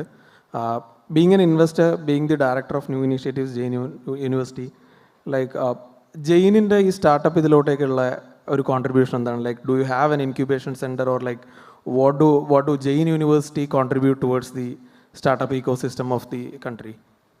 ഞാൻ ജെയിൻ്റെ ഈ ഒരു റോള് തന്നെ ചെയ്യാൻ തന്നെ കാരണം ആ ഫിലോസഫി കാരണം ഓൺട്രപ്രണർഷിപ്പ് എന്നൊരു ഫിലോസഫിയാണ് ജെയിൻ്റെ കോർ ഫിലോസഫി. നമ്മളൊരു 3000 കമ്പനീസിലധികം ഇൻക്യുബേറ്റ് ചെയ്തിട്ടുണ്ട് ജെയിൻ ഞങ്ങളുടെ ഇൻക്യുബേറ്ററിൽ നിന്ന്. പിന്നെ ആ ഒരു ഫിലോസഫി ഉള്ളതുകൊണ്ടാണ് ഈ റോൾ ഞാൻ എടുക്കാൻ കാരണം. ഈ ഒരു അടുത്ത ലെവലിലേക്ക് എങ്ങനെ ഒരു ഫ്യൂച്ചർ യൂണിവേഴ്സിറ്റി ബിൽഡ് ചെയ്യും. ഇപ്പോൾ നമ്മളോട് പലരും ഇപ്പോൾ ചോദിക്കുന്നത് ഈ അടുത്ത കുറേ ദിവസങ്ങളിടയും കേൾക്കുന്നൊരു ചോദ്യമുണ്ട്, എന്താണ് ഈ സമ്മിറ്റ് ഓഫ് ഫ്യൂച്ചർ കൊണ്ട് നിങ്ങൾ ഉദ്ദേശിക്കുന്നത്? ഇതൊരു സ്റ്റുഡൻറ്റ് റിക്രൂട്ട് ചെയ്യാനുള്ള ഒരു ഗെയിമല്ല. കാരണം ഞങ്ങളുടെ നമ്പേഴ്സ് വളരെ ലിമിറ്റഡ് ആണ്. ഒരു 1200 1300 സ്റ്റുഡൻസിനെ റിക്രൂട്ട് ചെയ്യാൻ ജെയിന് ഇപ്പോൾ ഒരു ബുദ്ധിമുട്ടുമില്ല. നമ്മുടെ വിഷൻ എന്ന് പറയുന്ന we are investing on our vision, we are investing on our dream. 15 years down the line, എനിക്കിപ്പോൾ ഇതുപോലെ ഇരിക്കുന്ന ഈ ഫൗണ്ടേഴ്സ് ഉണ്ടല്ലോ, so we should see at least a couple of unicorns coming out from my campus. Half of the cabinet will be from my campus. അല്ലെങ്കിൽ നല്ല film makers, നല്ല architects, നല്ല എന്താ പറയുക, നല്ല policy makers, administrators and should come from the campuses. ആ ഒരു quality ക്രൗഡിന് ആ ഒരു എക്സ്പോഷർ എക്സ്പീരിയൻസ് കൊടുക്കാനാണ് ഞങ്ങൾ ഈ ഒരു ഐഡിയ ആയിട്ട് തന്നെ. കാരണം we want to be a power house, we want to be a king maker. As a university we should decide, where exactly the direction society should move. This is the purpose behind the Summit of Future. Keralam ഒരിക്കലും ചിന്തിക്കാതെ ഒരു സ്കെയിലിൽ ഒരു ക്യാൻവാസിൽ നമ്മൾ event ചെയ്യാൻ തന്നെ കാരണം ഞങ്ങൾ ഡിഫറൻ്റ് ആയിട്ട് ചിന്തിക്കുന്ന യൂണിവേഴ്സിറ്റിയാണ്. ബാക്കിയുള്ളവരെല്ലാം യൂഷ്വൽ ബിസിനസ് ആസ് യൂഷ്വൽ കാര്യങ്ങളെല്ലാവരും ചെയ്യാൻ ഒത്തിരി players മാർക്കറ്റിലുണ്ട്.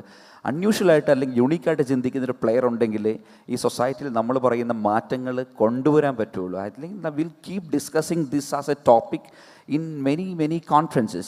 We may keep debating about it. So we believe in action, and that's our core philosophy, and we proved it as well. Even the year we started in Kerala, that was the most courageous decision I've taken in my life. Keralam പോലൊരു സ്റ്റേറ്റിൽ ഇങ്ങനെ ഒരു private university start ചെയ്യാൻ പറ്റുമോ ഒത്തിരി പേര് discourage ചെയ്യാനുണ്ടായിരുന്നു. നടക്കില്ല, കാരണം എന്തോരം കാര്യങ്ങൾ ചെയ്യാം. പക്ഷേ we had a vision, we have a vision. That vision is to create an impact in the society. It's a very great vision, and all the best wishes അത് നടക്കട്ടെ എന്ന് പ്രാർത്ഥിക്കുന്നു. Do we have time for a couple of questions from the audience? Yeah, so we'll take a couple of questions from the audience and then we'll wind up the session. Yeah.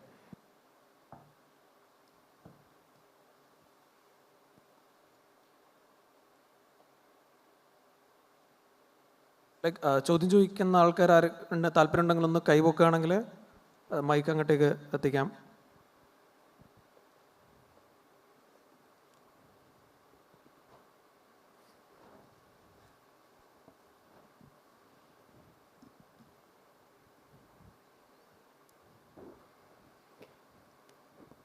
Looks like there are no raised hands. There is one right here. അതെ, നിങ്ങൾക്ക് ഇത്രയും ഫൗണ്ടേഴ്സിനെയും ഇൻവെസ്റ്റേഴ്സിനെയും ഒരുമിച്ച് ഒരിക്കലും കിട്ടില്ല കേട്ടോ. There's one right here. Okay. So make use of this opportunity. Okay. And the question ടോമിനോടാണ്. Tom, you said as an investor you invested in these companies as well, right? So in looking forward, any particular categories in Kerala especially you're looking industry. Second is one of the question Abhijith in the focusing on profitability over growth, right? So our aspect, some more things you could share. Yeah. ഞാൻ ആ question already answer ചെയ്ത് കഴിഞ്ഞാണ്. എന്ത് rich ആവണ ഐഡിയയും കൊണ്ടുവരുവാണെങ്കിൽ invest ചെയ്യാൻ I'm not able to fund myself. I have people who can back me and who can co-invest along with me, and that's a one thing. And see, there's no sector specific. I'm not very, I'm not prejudiced. See, I should invest on this sector, or that should be my next investment. Suppose I get a very unique idea that can go to scale, or that we can scale it up, I'm keen on investing. That's that one thing. And ഞാനൊരു seasoned ഇൻവെസ്റ്ററോ അല്ലെങ്കിൽ എന്താ അങ്ങനെ ഒരു professional എടുത്ത ആളല്ല. കാരണം ഞാൻ whatever, I don't invest on real estate. I invest on vision. I invest on dreams. അപ്പോൾ അതുകൊണ്ട് എനിക്ക് ബാക്കി കിട്ടുന്ന whatever savings I make, I try to find good opportunities to invest. And growth and scale, growth and profitability, both is required for business. When you have a growth, and then only you can achieve profitability. And growth illade nammal idoru endha paraya oru valare narrow aayittu chindichal you can't grow. You can't grow and you don't achieve that, the kind of the dream that you are chasing. It's all about chasing your dream, alle. അപ്പോൾ അതുകൊണ്ട് രണ്ടും important ആണ്. അത് അതിനൊരു curve എപ്പോഴാണ് നമ്മൾ ഗ്രോത്തും പ്രോഫിറ്റബിലിറ്റിയും decide ചെയ്യുന്നത്. നമ്മുടെ ഒരു പ്രോഫിറ്റബിലിറ്റി അച്ചീവ് ചെയ്യാൻ നമ്മുടെ കർവ് നമ്മൾ ഡിസൈഡ് ചെയ്യുമല്ലോ. When you touch this much of amount of revenue, എല്ലാ ഇൻവെസ്റ്ററും നോക്കുന്ന ഒരു കാര്യമാണ് ബിസിനസ് എപ്പോഴാണ് പ്രോഫിറ്റബിൾ ആവുന്നത്. Because the money, you are very keen to know that when you are getting your return on investment. So that's a core philosophy of any investment. Growth the profitability രണ്ടും equally important ആണ്. That's what I said. I use the word building a sustainable business which can sustain. Yeah. One more question last. രണ്ട് question ആണ്. ഒന്ന്, എത്ര different ഏരിയാസിലേക്ക് invest ചെയ്ത്, maybe different portfolios, maybe എട്ടക്കാണ്, പിന്നെ that's FemiSafe ആണ് ഏരിയ. അങ്ങനെ ടോം ഈ ഇരിക്കുന്നതല്ലാതെ അല്ലെങ്കിൽ ടോട്ടൽ എത്ര സെക്ടേഴ്സിലേക്ക് ഇൻവെസ്റ്റ് ചെയ്തിട്ടുണ്ട്? ഒന്ന്. രണ്ട്, ഹൗ നേരിട്ട് കണ്ട് സംസാരിക്കുക, ആ ഒരു ഗട്ട് ഫീലിംഗ് ഉണ്ടല്ലോ, ഒരാളെ കാണുമ്പോൾ ഞാനതിൽ ഇൻവെസ്റ്റ് ചെയ്യും, ചാർട്ടേഡ് അക്കൗണ്ടൻസ് അല്ലെങ്കിൽ അവരാണോ, അല്ലെങ്കിൽ യുവർ ടെക്നിക്കൽ അല്ലെങ്കിൽ യുവർ CA ഫേംസോ, who decide, or you have a gut feeling on that? ഒരാളെ കാണുമ്പോൾ അജാസിൻ്റെ മുഖത്ത് നോക്കിയിട്ട് അവൻ രക്ഷപ്പെടും കഴിച്ച്, ആ ഒരു ഇൻസ്റ്റിങ്ക്റ്റിലാണല്ലോ. How do you take a decision on that? ഉറപ്പായിട്ടും ആ ഒരു ജഡ്ജ്മെൻറ്റ് ഞാൻ മേക്ക് ചെയ്യാറുണ്ട്. അതുകൊണ്ടാണ് ഞാൻ ആദ്യം പറഞ്ഞത് ഇൻവെസ്റ്റ് ഓൺ പീപ്പിൾ എന്ന് പറയുന്നത്. Every business you need great people four great business. So we are investing on people. അത് ഞാൻ അജാസ് നാളെ ഒരു ഐഡിയ ആയിട്ട് വരുവാണ്, അജാസ് ഈ ബിസിനസ് നല്ലതാണ്, നാളെ ഐഡിയ കൊള്ളില്ലെങ്കിൽ I don't have any commitment to Ajas, അല്ലേ? My commitment to the business as a person, എനിക്ക് അജാസിനോടല്ല commitment. Definitely I have a very good personal relationship with Ajaz as a friend, as a colleague, but when it comes to investment, my commitment to the business. അപ്പോൾ ആ ഒരു decision investor എടുത്തില്ലെങ്കിൽ you commit mistakes. പിന്നെ ഞാൻ പറഞ്ഞ ഒരു seasoned investor ഒന്നുമല്ല. ഞാൻ ആകെ ചെയ്ത് ഞങ്ങളൊരു അഗ്രികൾച്ചർ ഫാമിലിയാണ്. So I scaled up my estates, the pineapple plantations from I think we are one among the top 5 planters for producing pineapples in the state now. അതൊരു കാര്യമാണ് ഞാൻ ആകെ ചെയ്തത്. പിന്നെ education is my key portfolio, couple of companies which I cannot disclose all the companies here. There are a couple of reasons behind it. And education, technology and couple of other things. And then I have Linoy is here, and there's one student leaving company which we co-founded last year. And there are a lot of ideas on the queue, and there are a lot of things are coming up. And there are 5 new ventures we recently wrote check, and that you will eventually come to know. I cannot disclose all the ventures as of now. Do we have time for one more question? Sure. Okay. Yeah. Hi, Noureen. It's a very interesting concept. As a woman, I think. But do you think in Kerala, I know Kumbalangi is the first village in the country to have a sanitary pad free place, first village. So do you think how far are the people educated here about the usage of menstrual cups, and are there any initiatives you are doing to make people get educated? Yeah, thank you so much for your question. So to answer that, taking India as a country, Kerala is a state which is most aware of menstrual cups and how to use it. And Kerala alkarana ettavum koodutal menstrual cups adopt cheyyunnathu, followed by West Bengal and Northeast. So when you see that kind of graph, obviously, I mean, we can understand how well informed people here in Kerala are. And talking about the initiative, so as I said, when me and Naseef, when we were starting FemiSafe as a brand, we were not focused on just selling product, but creating awareness for people so that they can make informed choices. So we do a lot of community engagements across schools, colleges, and in fact, we also involve men into this conversation because we feel that this whole topic about periods or using menstrual cups should propagate through them. So we recently also launched a Pad-Free Kerala campaign wherein we are going to distribute 1 lakh menstrual cups in collaboration with CSR funds of companies. So yeah, we are taking initiative, and I think talking about the states, Kerala is one of the leading states that is converting to menstrual cups. And with respect to period care category, majority of our customers are from the southern part of India, followed by West Bengal and Northeast. Yeah. One more question to Tharun, actually. Tharun had mentioned the fact that the dogs have become more as part of family, right? ഇപ്പോൾ വീട്ടിലൊരു അംഗത്തെ പോലെയാണ് for us. We all are pet parents. ഇന്നലൊരു news ഉണ്ടായിരുന്നു which suggested because of that the lifespan of the dogs are decreasing. കാരണം they are not proper educated. The pet family is not proper educated. So കുറേ human like food കൊടുക്കുന്നു. So അവർക്ക് ഒരുപാട് liver diseases, heart failures, obesity. So I know Roms and Raks are one of the top most in Kerala and still growing. What kind of awareness are you building? ഇപ്പം നമ്മൾ മുമ്പേ സംസാരിച്ചപ്പോൾ നമ്മൾ പറഞ്ഞിരുന്നത്, അതായത് പെറ്റ്സ് എന്ന് പറയുന്ന ഒരു ഫാമിലി മെമ്പർ എന്നുള്ള രീതിയിലാണ് ആളുകൾ ട്രീറ്റ് ചെയ്യുന്നത് എന്നുള്ളത്. അപ്പം അത് വളരെ നല്ല കാര്യമാണ്. പക്ഷേ അതിന് ഒരു കുഴപ്പമുള്ളത്, ഈ ഡോഗ്സിനെയും ക്യാറ്റ്സിനെയും ആളുകൾ ഈ മനുഷ്യരെ പോലെ തന്നെ ട്രീറ്റ് ചെയ്യാൻ തുടങ്ങി. അപ്പം മനുഷ്യർക്ക് കൊടുക്കുന്ന ഫുഡ് ആണ് ഡോഗ്സിനും ക്യാറ്റ്സിനും കൊടുക്കുന്നത് ആളുകൾ. അപ്പോൾ അത് കംപ്ലീറ്റ്ലി എന്താ പറയുന്നത് തെറ്റായിട്ടുള്ളൊരു കാര്യമാണ്. കാരണം നമ്മുടെ ഫുഡ് അല്ലെങ്കിൽ ന്യൂട്രീഷണൽ റിക്വയർമെൻറ്റും ഡോഗ്സിൻ്റേതോ അല്ലെങ്കിൽ ക്യാറ്റ്സിൻ്റേതോ എന്ന് പറയുന്നത് കംപ്ലീറ്റ്ലി ഡിഫറെൻ്റ് ആണ്. അവർ കാർണിവോറസ് ആയിട്ടുള്ള ആനിമലാണ്, അവർക്ക് മീറ്റാണ് കൂടുതൽ വേണ്ടത്. പക്ഷേ നമ്മൾ എന്താണ് ചെയ്യുന്നതെന്ന് വെച്ച് കഴിഞ്ഞാൽ, നമ്മൾ പണ്ട് ഇപ്പം വീട്ടിലൊക്കെ നമ്മൾ ഡോഗ്സിനെ ക്യാറ്റ്സിനെയൊക്കെ വളർത്തുമ്പോൾ ചെയ്തുകൊണ്ടിരുന്നൊരു സംഭവമുണ്ട്. അതായത് ബാക്കി വരുന്ന ചോറ്, കുറച്ച് കറിവേപ്പില, കുറച്ച് മീൻമുള്ള്, ഇങ്ങനെയൊക്കെ ആയിരുന്നു നമ്മൾ ഫുഡ് കൊടുത്തുകൊണ്ടിരുന്നത്. അപ്പം അതിൻ്റെ ഒരു അഡ്വാൻസ്ഡ് വേർഷൻ എന്ന് പറയാവുന്ന രീതിയിൽ ഈ പറഞ്ഞ കറിവേപ്പിലേക്ക് മീൻമുള്ളിനും അല്ലെങ്കിൽ എല്ലിനും ഒക്കെ പകരം നമ്മൾ മീറ്റും, അതായത് ഒരു 10% മീറ്റും ബാക്കി 90% ചോറെന്നുള്ള രീതിയിലോട്ടൊക്കെ നമ്മൾ ഫീഡ് ചെയ്യാൻ വേണ്ടിയിട്ട് തുടങ്ങി.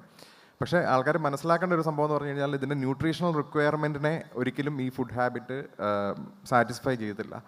അപ്പം നമ്മൾ ചെയ്യേണ്ടത് എന്താ പറയുന്നത്, നമ്മളിതിനെക്കുറിച്ച് കൃത്യമായിട്ട് ഒന്നെങ്കിൽ പഠിച്ചിട്ട് നമ്മളിത് ചെയ്യുക. അതല്ല എന്നുണ്ടെങ്കിൽ ഇതിനെക്കുറിച്ച് കൃത്യമായിട്ട് റിസർച്ച് ചെയ്ത് കൃത്യമായിട്ട് പഠിച്ച ആളുകൾ ഫോർമുലേറ്റ് ചെയ്തിരിക്കുന്നതാണ് ഇവിടെയുള്ള എല്ലാ പാക്കറ്റ് ഫുഡ്സും. അപ്പോൾ അതെന്ന് പറഞ്ഞു കഴിഞ്ഞാൽ ഒരു കംപ്ലീറ്റ് ന്യൂട്രീഷനാണ് പ്രൊവൈഡ് ചെയ്യുന്നത്. അപ്പോൾ അത് മാക്സിമം കൊടുക്കാൻ വേണ്ടിയിട്ട് നോക്കുക. പിന്നെ റോംസ് ആൻഡ് റാക്സ് ആസ് എ ബ്രാൻഡ്, നമ്മൾ ഈ പറയുന്ന പോലെ നമ്മൾ എന്താ പറയുന്നത്, നമ്മുടെ ബ്രാൻഡ് എന്നുള്ളൊരു ജേർണിയിൽ നമ്മൾ ഏറ്റവും ഇമ്പോർട്ടൻസ് കൊടുത്തൊരു സംഭവമാണ് കസ്റ്റമർ എഡ്യൂക്കേഷൻ എന്ന് പറയുന്നത്. നമ്മൾ ഇപ്പം നമ്മുടെ സോഷ്യൽ മീഡിയ ഹാൻഡിൽസ് നോക്കുകയാണെങ്കിൽ, നമ്മുടെ വെബ്സൈറ്റ്സ് നോക്കുകയാണെങ്കിൽ, അതല്ലെങ്കിൽ ഏറ്റവും ഉപരി നേരിട്ട് കസ്റ്റമേഴ്സ് നമ്മുടെ ഷോപ്പിൽ വന്നു കഴിയുമ്പോഴത്തേക്കും ഈ പറയുന്ന ഒരു എഡ്യൂക്കേഷനാണ് നമ്മുടെ ഷോപ്പിൽ ഒരിക്കലും ഒരു സെയിൽസ് എന്ന് പറയുന്ന ഒരു പ്രോസസ്സല്ല നടക്കുന്നത്, ഒരു എഡ്യൂക്കേഷൻ എന്ന് പറയുന്ന ഒരു പ്രോസസ്സാണ് നടന്നുകൊണ്ടിരിക്കുന്നത്. അപ്പം ഇങ്ങനെയുള്ള കാര്യങ്ങൾ കൃത്യമായിട്ട് നമ്മൾ കസ്റ്റമേഴ്സിനെ പറഞ്ഞ് പഠിപ്പിക്കുന്നുണ്ട്. ഇൻ ഫ്യൂച്ചർ നമുക്ക് ഡെഫിനറ്റ്ലി ഈ പ്രശ്നങ്ങളൊന്നും ഇല്ലാതെ ഒരു ബെറ്റർ ആയിട്ടുള്ളൊരു എന്താ പറയുന്നത് പെറ്റ്സിൻ്റെ ഒരു സൊസൈറ്റീനെ നമുക്ക് ഉണ്ടാക്കിയെടുക്കാൻ സാധിക്കുമെന്ന് വിചാരിക്കുന്നു. Thank you. Abhijith, one question on behalf of all the students as well. All of you are young entrepreneurs, and how many of you are actively involved in mentoring young people who are coming in to this journey? Is anybody actively involved in it? Ado ee stage ningalde business inde thirakkugal adinu anuvedikkunnille what?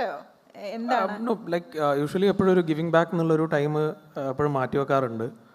Karanam I have worked for more than 50 plus startup deals. Like ഒരു major acquisition more than 100 crore ഞാൻ handle ചെയ്തിട്ടുണ്ട്. അപ്പം ഇതിൽ നിന്ന് കിട്ടുന്ന കുറേ എക്സ്പീരിയൻസും കാര്യങ്ങളൊക്കെ ഉണ്ട്. അത് ഞാൻ പലപ്പോഴും വീക്കെൻഡ്സിലോ വല്ലതും സെഷൻസ് ആയിട്ട് ഫ്രീ വെബിനാർസ് പോലെ ചെയ്യാറുണ്ട്. And whenever I have time ഞാൻ പലപ്പോഴും അങ്ങനെയുള്ള ഇത് ചെയ്യാറുണ്ട്. And I believe many of you are also doing the same, I believe. And I'm just interested to listen to what your process is. എത്രമാത്രം നിങ്ങൾ accessible ആണ്? കാരണം സ്റ്റുഡൻസിന് definitely അത് കേൾക്കാൻ താല്പര്യമുണ്ട്. Definitely, I'm more active on LinkedIn. If you can reach out to me on LinkedIn, definitely I'll connect with you and we'll spend some time. Yeah, sure.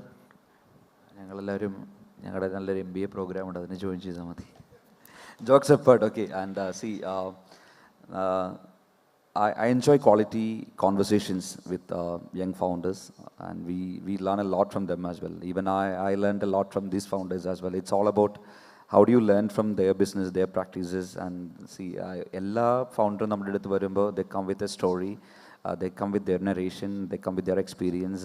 അപ്പോൾ അത് നമ്മൾ കേൾക്കാത്ത പല കാര്യങ്ങളും ഉണ്ട്. So whenever I get time, of course, I am very curious to know about their model, how the model is working, and how the revenue model and the customer acquisition strategy. And this is a learning curve. No? The entire business is a learning curve. I mean, you've seen a lot of unicorns disappear overnight, and you've seen companies becoming unicorn overnight as well.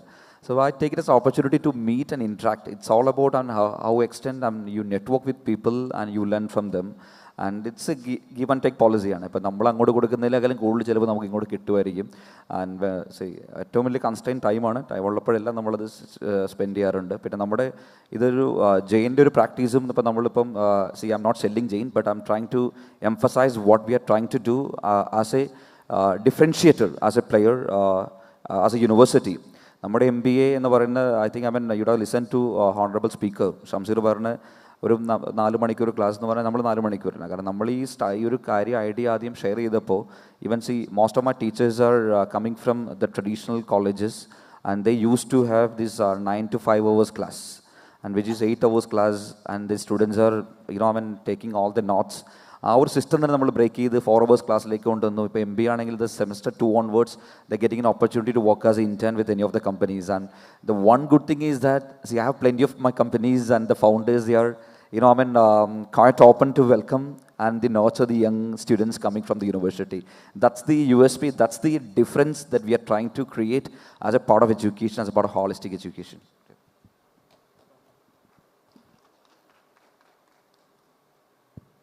Yes.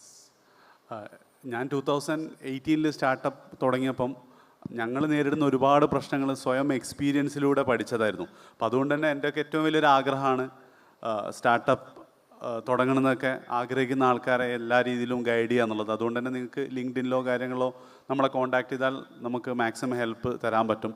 പിന്നെ അതിൻ്റെ കൂടെ തന്നെ ജെയിൻ യൂണിവേഴ്സിറ്റിയുടെ MBA programme നല്ലതാണ് എന്ന് മാത്രമല്ല, നിങ്ങൾക്ക് ഇതിലേറ്റവും കൂടുതൽ ലേൺ ചെയ്യാൻ പറ്റുന്നത് ബുക്സിലൂടെയാണ് കേട്ടോ. ഞാൻ ഒത്തിരി കാര്യങ്ങൾ പഠിച്ചത് ബുക്സിലൂടെയാണ്. അതായത് ഈ ബിസിനസ് എന്നുള്ളത് മനുഷ്യനുള്ള കാലം മുതലേ ഉള്ള സംഭവമാണ്.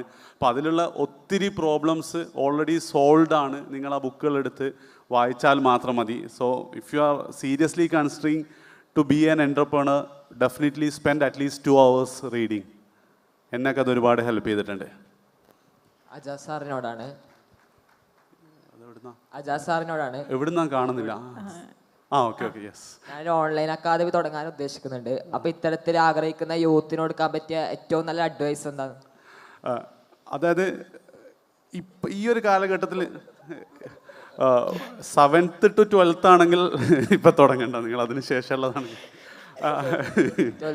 അല്ല, അതായത് ഇപ്പം ഞാൻ മനസ്സിലാക്കുന്നത് to start a startup has become very easy. കാരണം ഒത്തിരി കാര്യങ്ങൾ ഓൾറെഡി എന്ത് ചെയ്തിട്ടുണ്ട്, നിങ്ങളെ ഹെൽപ്പ് ചെയ്യാൻ പറ്റുന്ന രീതിയിൽ വന്നിട്ടുണ്ട്. ഇപ്പം ഓൺലൈൻ അക്കാഡമിക്കാണ്. ഇപ്പോൾ കഴിഞ്ഞ വീക്കിലും ഒരു ടീം വന്നിട്ടുണ്ടായിരുന്നു എൻ്റെ അടുത്ത്, ഇങ്ങനെ ഓൺലൈൻ സ്റ്റാർട്ട് ചെയ്യണം എന്നൊക്കെ പറഞ്ഞിട്ട്.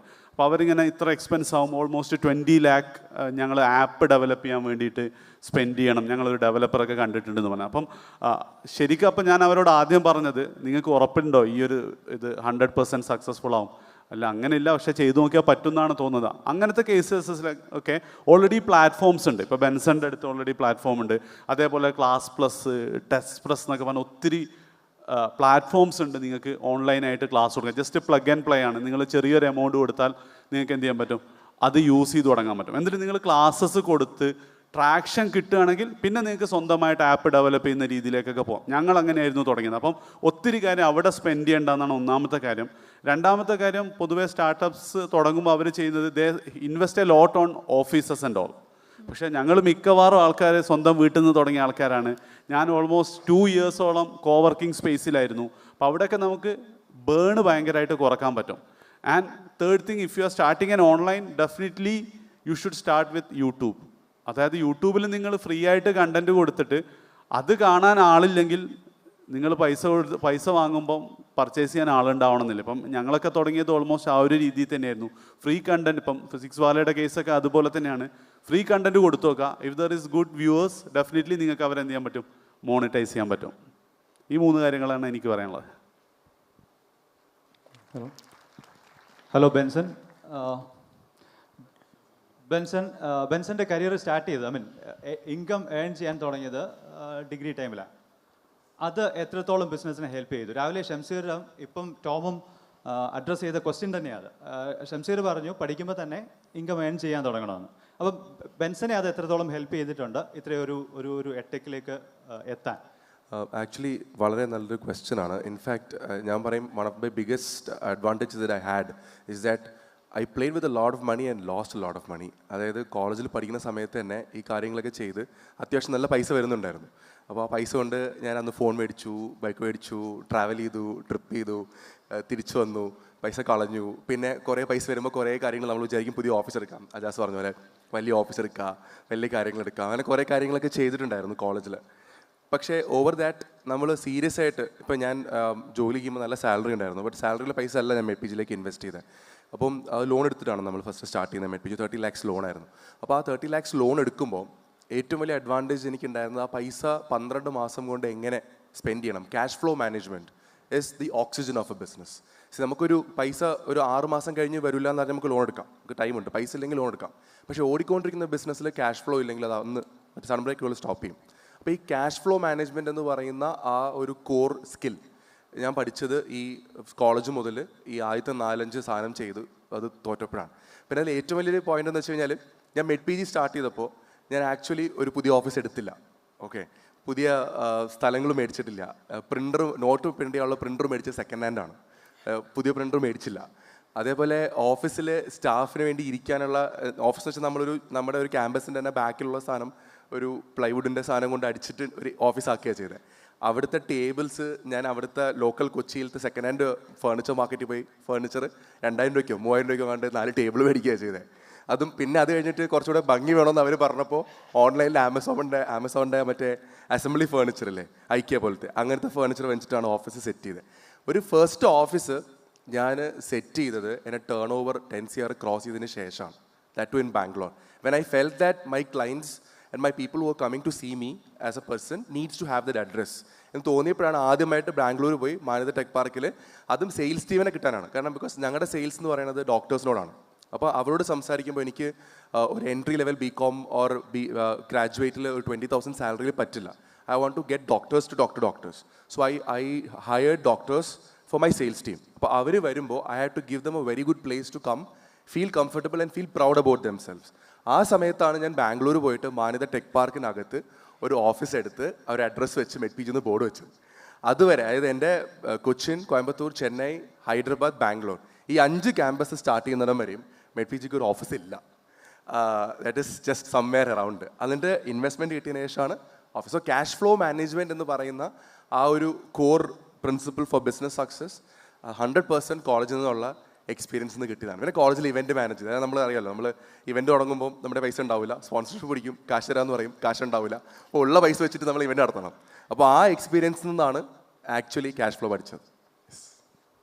എനിക്കൊരു കാര്യം കൂടി ഇതിൻ്റെ കൂടെ ആഡ് ചെയ്യാനുണ്ട്. അതായത് അവർ ചോദിച്ചതിൽ തന്നെ നമുക്കൊരു ഓൺട്രപ്രനറൊക്കെ ആവുന്നുണ്ട്, എത്ര നേരത്തെ നിങ്ങൾ ഈ ഒരു എന്താ പറയുക ഇൻകം ജനറേറ്റ് ചെയ്ത് തുടങ്ങുകയാണ് അത്രയും നല്ലതാണെന്ന് എനിക്ക് ഫീൽ ചെയ്തിട്ടുണ്ട് കേട്ടോ. അപ്പം ഞാനൊക്കെ പണ്ട് 1ാം ക്ലാസ്സിൽ ഈ സ്ലേറ്റ് മയക്കുന്ന വള്ളിത്തണ്ടൊക്കെ വിറ്റിട്ടുണ്ടായിരുന്നു ഫ്രണ്ട്സിനൊക്കെ. അപ്പോൾ പലപ്പോഴും എനിക്ക് ഫീൽ ചെയ്തിട്ടുണ്ട് ആ ഒരു സംഭവമൊക്കെ എൻ്റെ ഈ എന്താ പറയുക ഓൺട്രപ്രനർഷിപ്പിനെ ഹെൽപ്പ് ചെയ്തിട്ടുണ്ട് എന്നുള്ളത്. ആസ് ഏർലി ആസ് പോസിബിൾ നിങ്ങൾ സ്റ്റാർട്ട് ചെയ്യാം. ഒരു കാര്യം കൂടെ, ഞാനും ഷംസീർ പറഞ്ഞൊരു കാര്യം, ഞാൻ എൻ്റെ അണ്ടർ ഗ്രാജുവേഷൻ പഠിച്ചത് ഞാൻ സ്കൂളിങ് കഴിഞ്ഞ് UK അപ്പോൾ അങ്ങനെ അവിടെ പഠിക്കുന്ന സമയത്ത് നമ്മൾ എന്ത് ജോലി ചെയ്യാനൊരു മടിയുണ്ടാവില്ല. ഞാൻ 4 മണിക്കും 3 മണിക്കൊക്കെ ഈ ട്രാഫിക് ഡാറ്റ സെൻറ്റർ എന്ന് പറഞ്ഞ ഒരു സിസ്റ്റമുണ്ട്. അതായത് നമ്മൾ റോട്ടിൽ പോകുന്ന വണ്ടിയുടെ കണക്കെടുക്കലാണ്. ഇത് -4ലും -5ലൊക്കെയാണ് റോട്ടിൽ നിന്ന് കണക്കെടുക്കുന്നത്. കണക്കെടുക്കാൻ നേരത്ത് ഈ ബട്ടൺ ക്ലിക്ക് ചെയ്യണം. 1 മണിക്കൂർ നിന്ന് കഴിയുമ്പോൾ നമുക്ക് ബട്ടൺ ക്ലിക്ക് ചെയ്യാൻ പറ്റില്ല, കാരണം കൈ വിറച്ചിട്ട് കൈ ക്ലിക്ക് ചെയ്യാൻ പറ്റാത്ത അവസ്ഥ വരും. അപ്പോൾ ആ ജോലി വിട്ട് പിന്നെ ഒരു റെസ്റ്റോറൻറ്റിൽ കയറി, ഗിൽഗമേഷ് എന്ന് പറയുക restaurant. Is one of the largest the biggest restaurant in the UK. 700 ആൾക്കാരെ ഫീഡ് ചെയ്യാൻ ഡൈൻ ചെയ്യാൻ പറ്റുന്ന റെസ്റ്റോറൻറ്റാണ്. അപ്പോൾ ഇങ്ങനെയുള്ള പണികളൊക്കെയാണ് ഓരോ ഓൺട്രപ്രണറിനെ ജോലി ചെയ്ത് തുടങ്ങുമ്പം. ആ ജോലി തുടങ്ങുമ്പോൾ എല്ലാവരും പറയും ഞാൻ ജോലി സ്റ്റാർട്ട് ചെയ്തു എന്ന് പറയും. പക്ഷേ ഒരു ഓൺട്രപ്രണറിനെ ആൾ റെക്കഗ്നൈസ് ചെയ്യുന്നത് നിങ്ങൾ സക്സസ് ആയി കഴിയുമ്പോഴാണ്. അവിടെ അല്ലെങ്കിൽ എന്തെങ്കിലും ഒരു നിങ്ങളുടെ സിഗ്നേച്ചർ അവിടെ പ്ലേസ്ഡ് ആവുന്നത് നമ്മളൊരു ഒരു അറ്റ്ലീസ്റ്റ് നമ്മൾ സക്സസ് ആയി കഴിയുമ്പോൾ. അതുപോലെ അതിന് മുമ്പെടുക്കുന്ന എഫോർട്ടുകളൊന്നും ആരും ശ്രദ്ധിക്കപ്പെടുന്നുണ്ടാവില്ല. ഒരു ഫിലിം മേക്കറിൻ്റെ അവസ്ഥ അത് തന്നെ. ഒരു ഫിലിം സക്സസ് ആകുമ്പോഴാണ് ഈ ഫിലിം മേക്കർ ഈ പ്രോസസ്സിലൂടെ കടന്നു വന്നത്, അല്ലെങ്കിൽ ഒരു ഓൺട്രപ്രണർ ഈ പ്രോസസ്സിലൂടെ കടന്നു പോകുന്നതെന്ന് പറയുന്നത്. കാരണം നിങ്ങൾ എല്ലാവർക്കും പറയാൻ വളരെ എളുപ്പമാണ്. നിങ്ങൾ സ്വന്തമായിട്ടൊരു പെട്ടിക്കട തുറന്നു നോക്കി. വെറും ഒരു പെട്ടിക്കട. I'm talking about a small shop on the street. അപ്പോൾ നിങ്ങൾക്ക് മനസ്സിലാകും എന്താണ് ഓൺട്രപ്രണറിൻ്റെ സ്ട്രഗിൾ എന്നുള്ളത്. പോയിന്റ് ടു ഓൾ സ്റ്റുഡൻസ് എനിക്ക് പറയുന്നത്, ടോമേട്ടൻ പറഞ്ഞ സ്ഥിതിക്ക്, never shy off from asking for an opportunity. അത് അഭിജിത്ത് പറഞ്ഞുകൊണ്ടാണ് ഞാൻ പറഞ്ഞത്. കോളേജിൽ പഠിക്കുന്ന സമയത്ത് ആർട്സ് ഫെസ്റ്റിവലിൻ്റെ ഇവൻറ്റ്, സ്പീക്കർ, സൗണ്ട്, അങ്ങനത്തെ കാര്യങ്ങളൊക്കെ ചെയ്ത ടെക് ഡെസ്കിൽ സ്റ്റാർട്ട് ചെയ്യുന്നത്. അപ്പോൾ ആ സമയത്ത് നന്നായിട്ട് ഇവൻറ്റ് ഹോൾഡ് ചെയ്യുന്നത് കണ്ടിട്ട് എൻ്റെ ഒരു ടീച്ചർ എന്നോട് ചോദിച്ചു, ബെൻസൺ നന്നായിട്ട് കാര്യങ്ങളൊക്കെ ചെയ്യുന്നുണ്ടല്ലോ, ഇവൻറ്റ് മാനേജ്മെൻറ്റ് തുടങ്ങിക്കൂടെ എന്ന് ചോദിച്ചു. അപ്പോൾ ആ ഇവൻറ്റ് മാനേജ്മെൻറ്റ് തുടങ്ങിക്കൂടെ തോട്ട് പ്രോസസ്സ് അന്ന് സ്റ്റാർട്ട് ചെയ്തത് ആ മാഡം അത് പറഞ്ഞപ്പോഴാണ്. അത് കഴിഞ്ഞിട്ട് നമ്മൾ ആദ്യമായിട്ട് ഈ ഇവൻറ്റ് സ്റ്റാർട്ട് ചെയ്യാനായിട്ട് യൂണിവേഴ്സിറ്റി വൈസ് ചാൻസലർ മാഡത്തിൻ്റെ ഹസ്ബൻഡായിരുന്നു. അതായത് കുഹാസ് യൂണിവേഴ്സിറ്റിയുടെ വൈസ് ചാൻസലർ KUHS. അപ്പോൾ മാഡത്തിൻ്റെ ഹസ്ബൻഡ്. അപ്പോൾ ഞാൻ യൂണിവേഴ്സിറ്റിയുടെ പ്രോഗ്രാം പിടിക്കാനായിട്ട് മാഡത്തിൻ്റെ റെക്കമെൻഡേഷനുമായിട്ട് ഞാൻ വൈസ് ചാൻസലർ സാറിനെ പോയി കാണുമ്പോൾ, പേര് പറഞ്ഞ മോശമായിരിക്കും, സാറിനെ പോയി കാണുമ്പോൾ മാഡത്തിൻ്റെ ഒരു ധൈര്യത്തിൽ അവിടെ കയറി ചെന്ന് സാറിനോട് ഞാൻ അവിടെ സർജിക്കൽ എല്ലാ മാസവും യൂണിവേഴ്സിറ്റി ഞങ്ങളുടെ കോളേജാണ്, ഞാൻ തൃശ്ശൂർ മെഡിക്കൽ കോളേജാണ് പഠിച്ചത്. മെഡിക്കൽ കോളേജിനകത്താണ് യൂണിവേഴ്സിറ്റി. അപ്പോൾ യൂണിവേഴ്സിറ്റിക്ക് എല്ലാ മാസവും എല്ലാ സ്ഥലത്തു നിന്നുള്ള ടീച്ചേഴ്സും ആൾക്കാരും വരുന്ന ചെറിയ ചെറിയ കോൺഫറൻസുകളോ എന്തെങ്കിലും ആക്ടിവിറ്റി ഉണ്ടാവും. അപ്പോൾ ആ ആക്ടിവിറ്റീൻ്റെ കോർഡിനേഷൻ ജോലി എനിക്ക് തരുമോ, ഔട്ട്സോഴ്സ് ചെയ്യണ്ടല്ലോ, ഞാൻ തന്നെ ചെയ്യാം എന്ന് പറഞ്ഞ് പോയി ചോദിക്കാനുള്ള ആ ഒരു ധൈര്യം അത് കിട്ടിയത് കൊണ്ടാണ്, അത് ചോദിച്ചുകൊണ്ടാണ് ഓപ്പർച്യൂണിറ്റി കിട്ടിയത്. ആ ഓപ്പർച്യൂണിറ്റി കിട്ടിയത് കൊണ്ടാണ് ബാക്കിയുള്ള കാര്യങ്ങളെല്ലാം വർക്കൗട്ട് ആയത്. എന്നിട്ട് അവസാനം ആ മാഡത്തിൻ്റെ മോളുടെ കല്യാണത്തിൻ്റെ കേറ്ററിംഗ് ഇവൻറ്റ് ഞങ്ങൾക്കാണ് മനസ്സിലായോ. So when you ask you will get an opportunity. പക്ഷെ ചോദിച്ചില്ലെങ്കിൽ ഒരിക്കലും കിട്ടില്ല. അപ്പോൾ ഇവിടെയുള്ള എല്ലാവരോടും ആ സ്റ്റാർട്ടപ്പ് ചെയ്യാനുള്ള ഒരു ആഗ്രഹമുള്ള ആരോടും ഞാൻ പറയാൻ വെച്ച് കഴിഞ്ഞാൽ, നിങ്ങൾക്ക് ഒരു ഐഡിയ ഉണ്ടെങ്കിൽ ഐഡിയ ആദ്യം കുറേ പേരോട് സംസാരിക്കുക. ഒരു നാണോമാനോട് തോന്നരുത്, എല്ലാവരോടും പറയാം. അവരെടുത്തോണ്ട് പോകും തോന്നും, പക്ഷേ എടുത്തോണ്ട് പോയാലും ഒരു കുഴപ്പമില്ല. വെൻ യു ഗിവ് മോർ, എൻ്റെ മമ്മി ടീച്ചറാണ്, അമ്മ പറയാറുണ്ട് when you give more you will get more. ഈ കൊടുക്കും തോറും കൂടുന്ന ഒരേ ഒരു സാധനം അറിവാണ്. When you give more you will get more and more knowledge. അപ്പം നിങ്ങളൊരു 10 പേരോട് നിങ്ങളുടെ പിച്ച് പറയുമ്പോൾ നിങ്ങൾ പോലും അറിയാണ്ട് നിങ്ങളുടെ പ്രോഡക്റ്റ് റിഫൈൻഡ് ആവും, നിങ്ങളുടെ കോൺസെപ്റ്റ് റിഫൈൻഡ് ആവും. എന്നിട്ട് നിങ്ങൾ ഈ റിഫൈൻഡായ തോട്ട് പ്രോസസ്സ് അങ്ങനെ പറഞ്ഞ് 10 പേര് പ്രശ്നം പറഞ്ഞ് അത് ഐഡൻറ്റിഫൈ ചെയ്ത് കറക്റ്റായി കഴിയുമ്പോൾ right person comes, right situation comes, it click on. പക്ഷെ നിങ്ങൾ ചെയ്തില്ലെങ്കിൽ എപ്പോഴും നിങ്ങളുടെ മനസ്സിൽ തന്നെ അത് ഉണ്ടാവുള്ളൂ, എവിടെ എത്തില്ല. What a brilliant action. I'm really sorry, but in the interest of time, I think we may have to wrap up the Q&A session. കണ്ടോ, ചോദ്യത്തിൻ്റെ ഫൗണ്ടൻ തുറന്നു കഴിഞ്ഞപ്പോൾ പിന്നെ ഇങ്ങനെ തുരുതിര ചോദ്യം വരികയാണ്. ലാസ്റ്റ് ഒരു ഒറ്റ പോയിന്റ്, അതുകൊണ്ടാണ് ഞാൻ പറയുന്നത് വി ഇൻവെസ്റ്റ് ഓൺ പീപ്പിൾ എന്ന് പറയുന്നത്. This is A classic example. We invest on people. All the founders are shared their experience, and that itself says they demonstrated the value they are contributing to the society, not just to the business. Thank you. Thank you for that brilliant conversation on stage, and to present a token of our appreciation to them, I'd like to bring on stage Professor J. Lata, our Pro Vice Chancellor, Dr. K. Madhukumar, Joint Controller of Examinations, and Dr. Dinesh Neelakant, Pro Vice Chancellor of JAIN University, Bangalore.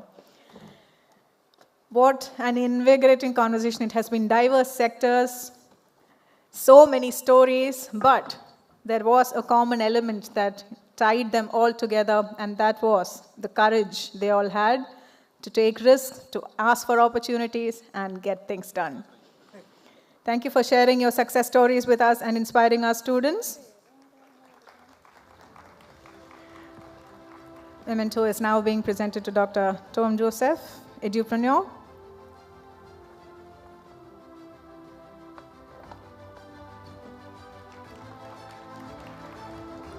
Ajas.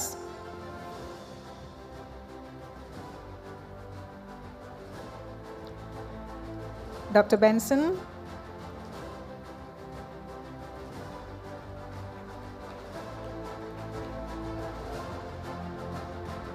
Ms. Noureen.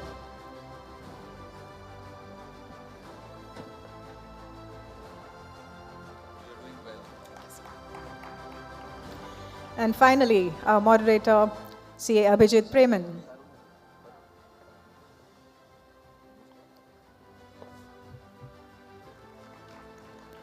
Yes, Tharun. Mr. Tharun Lee Jose.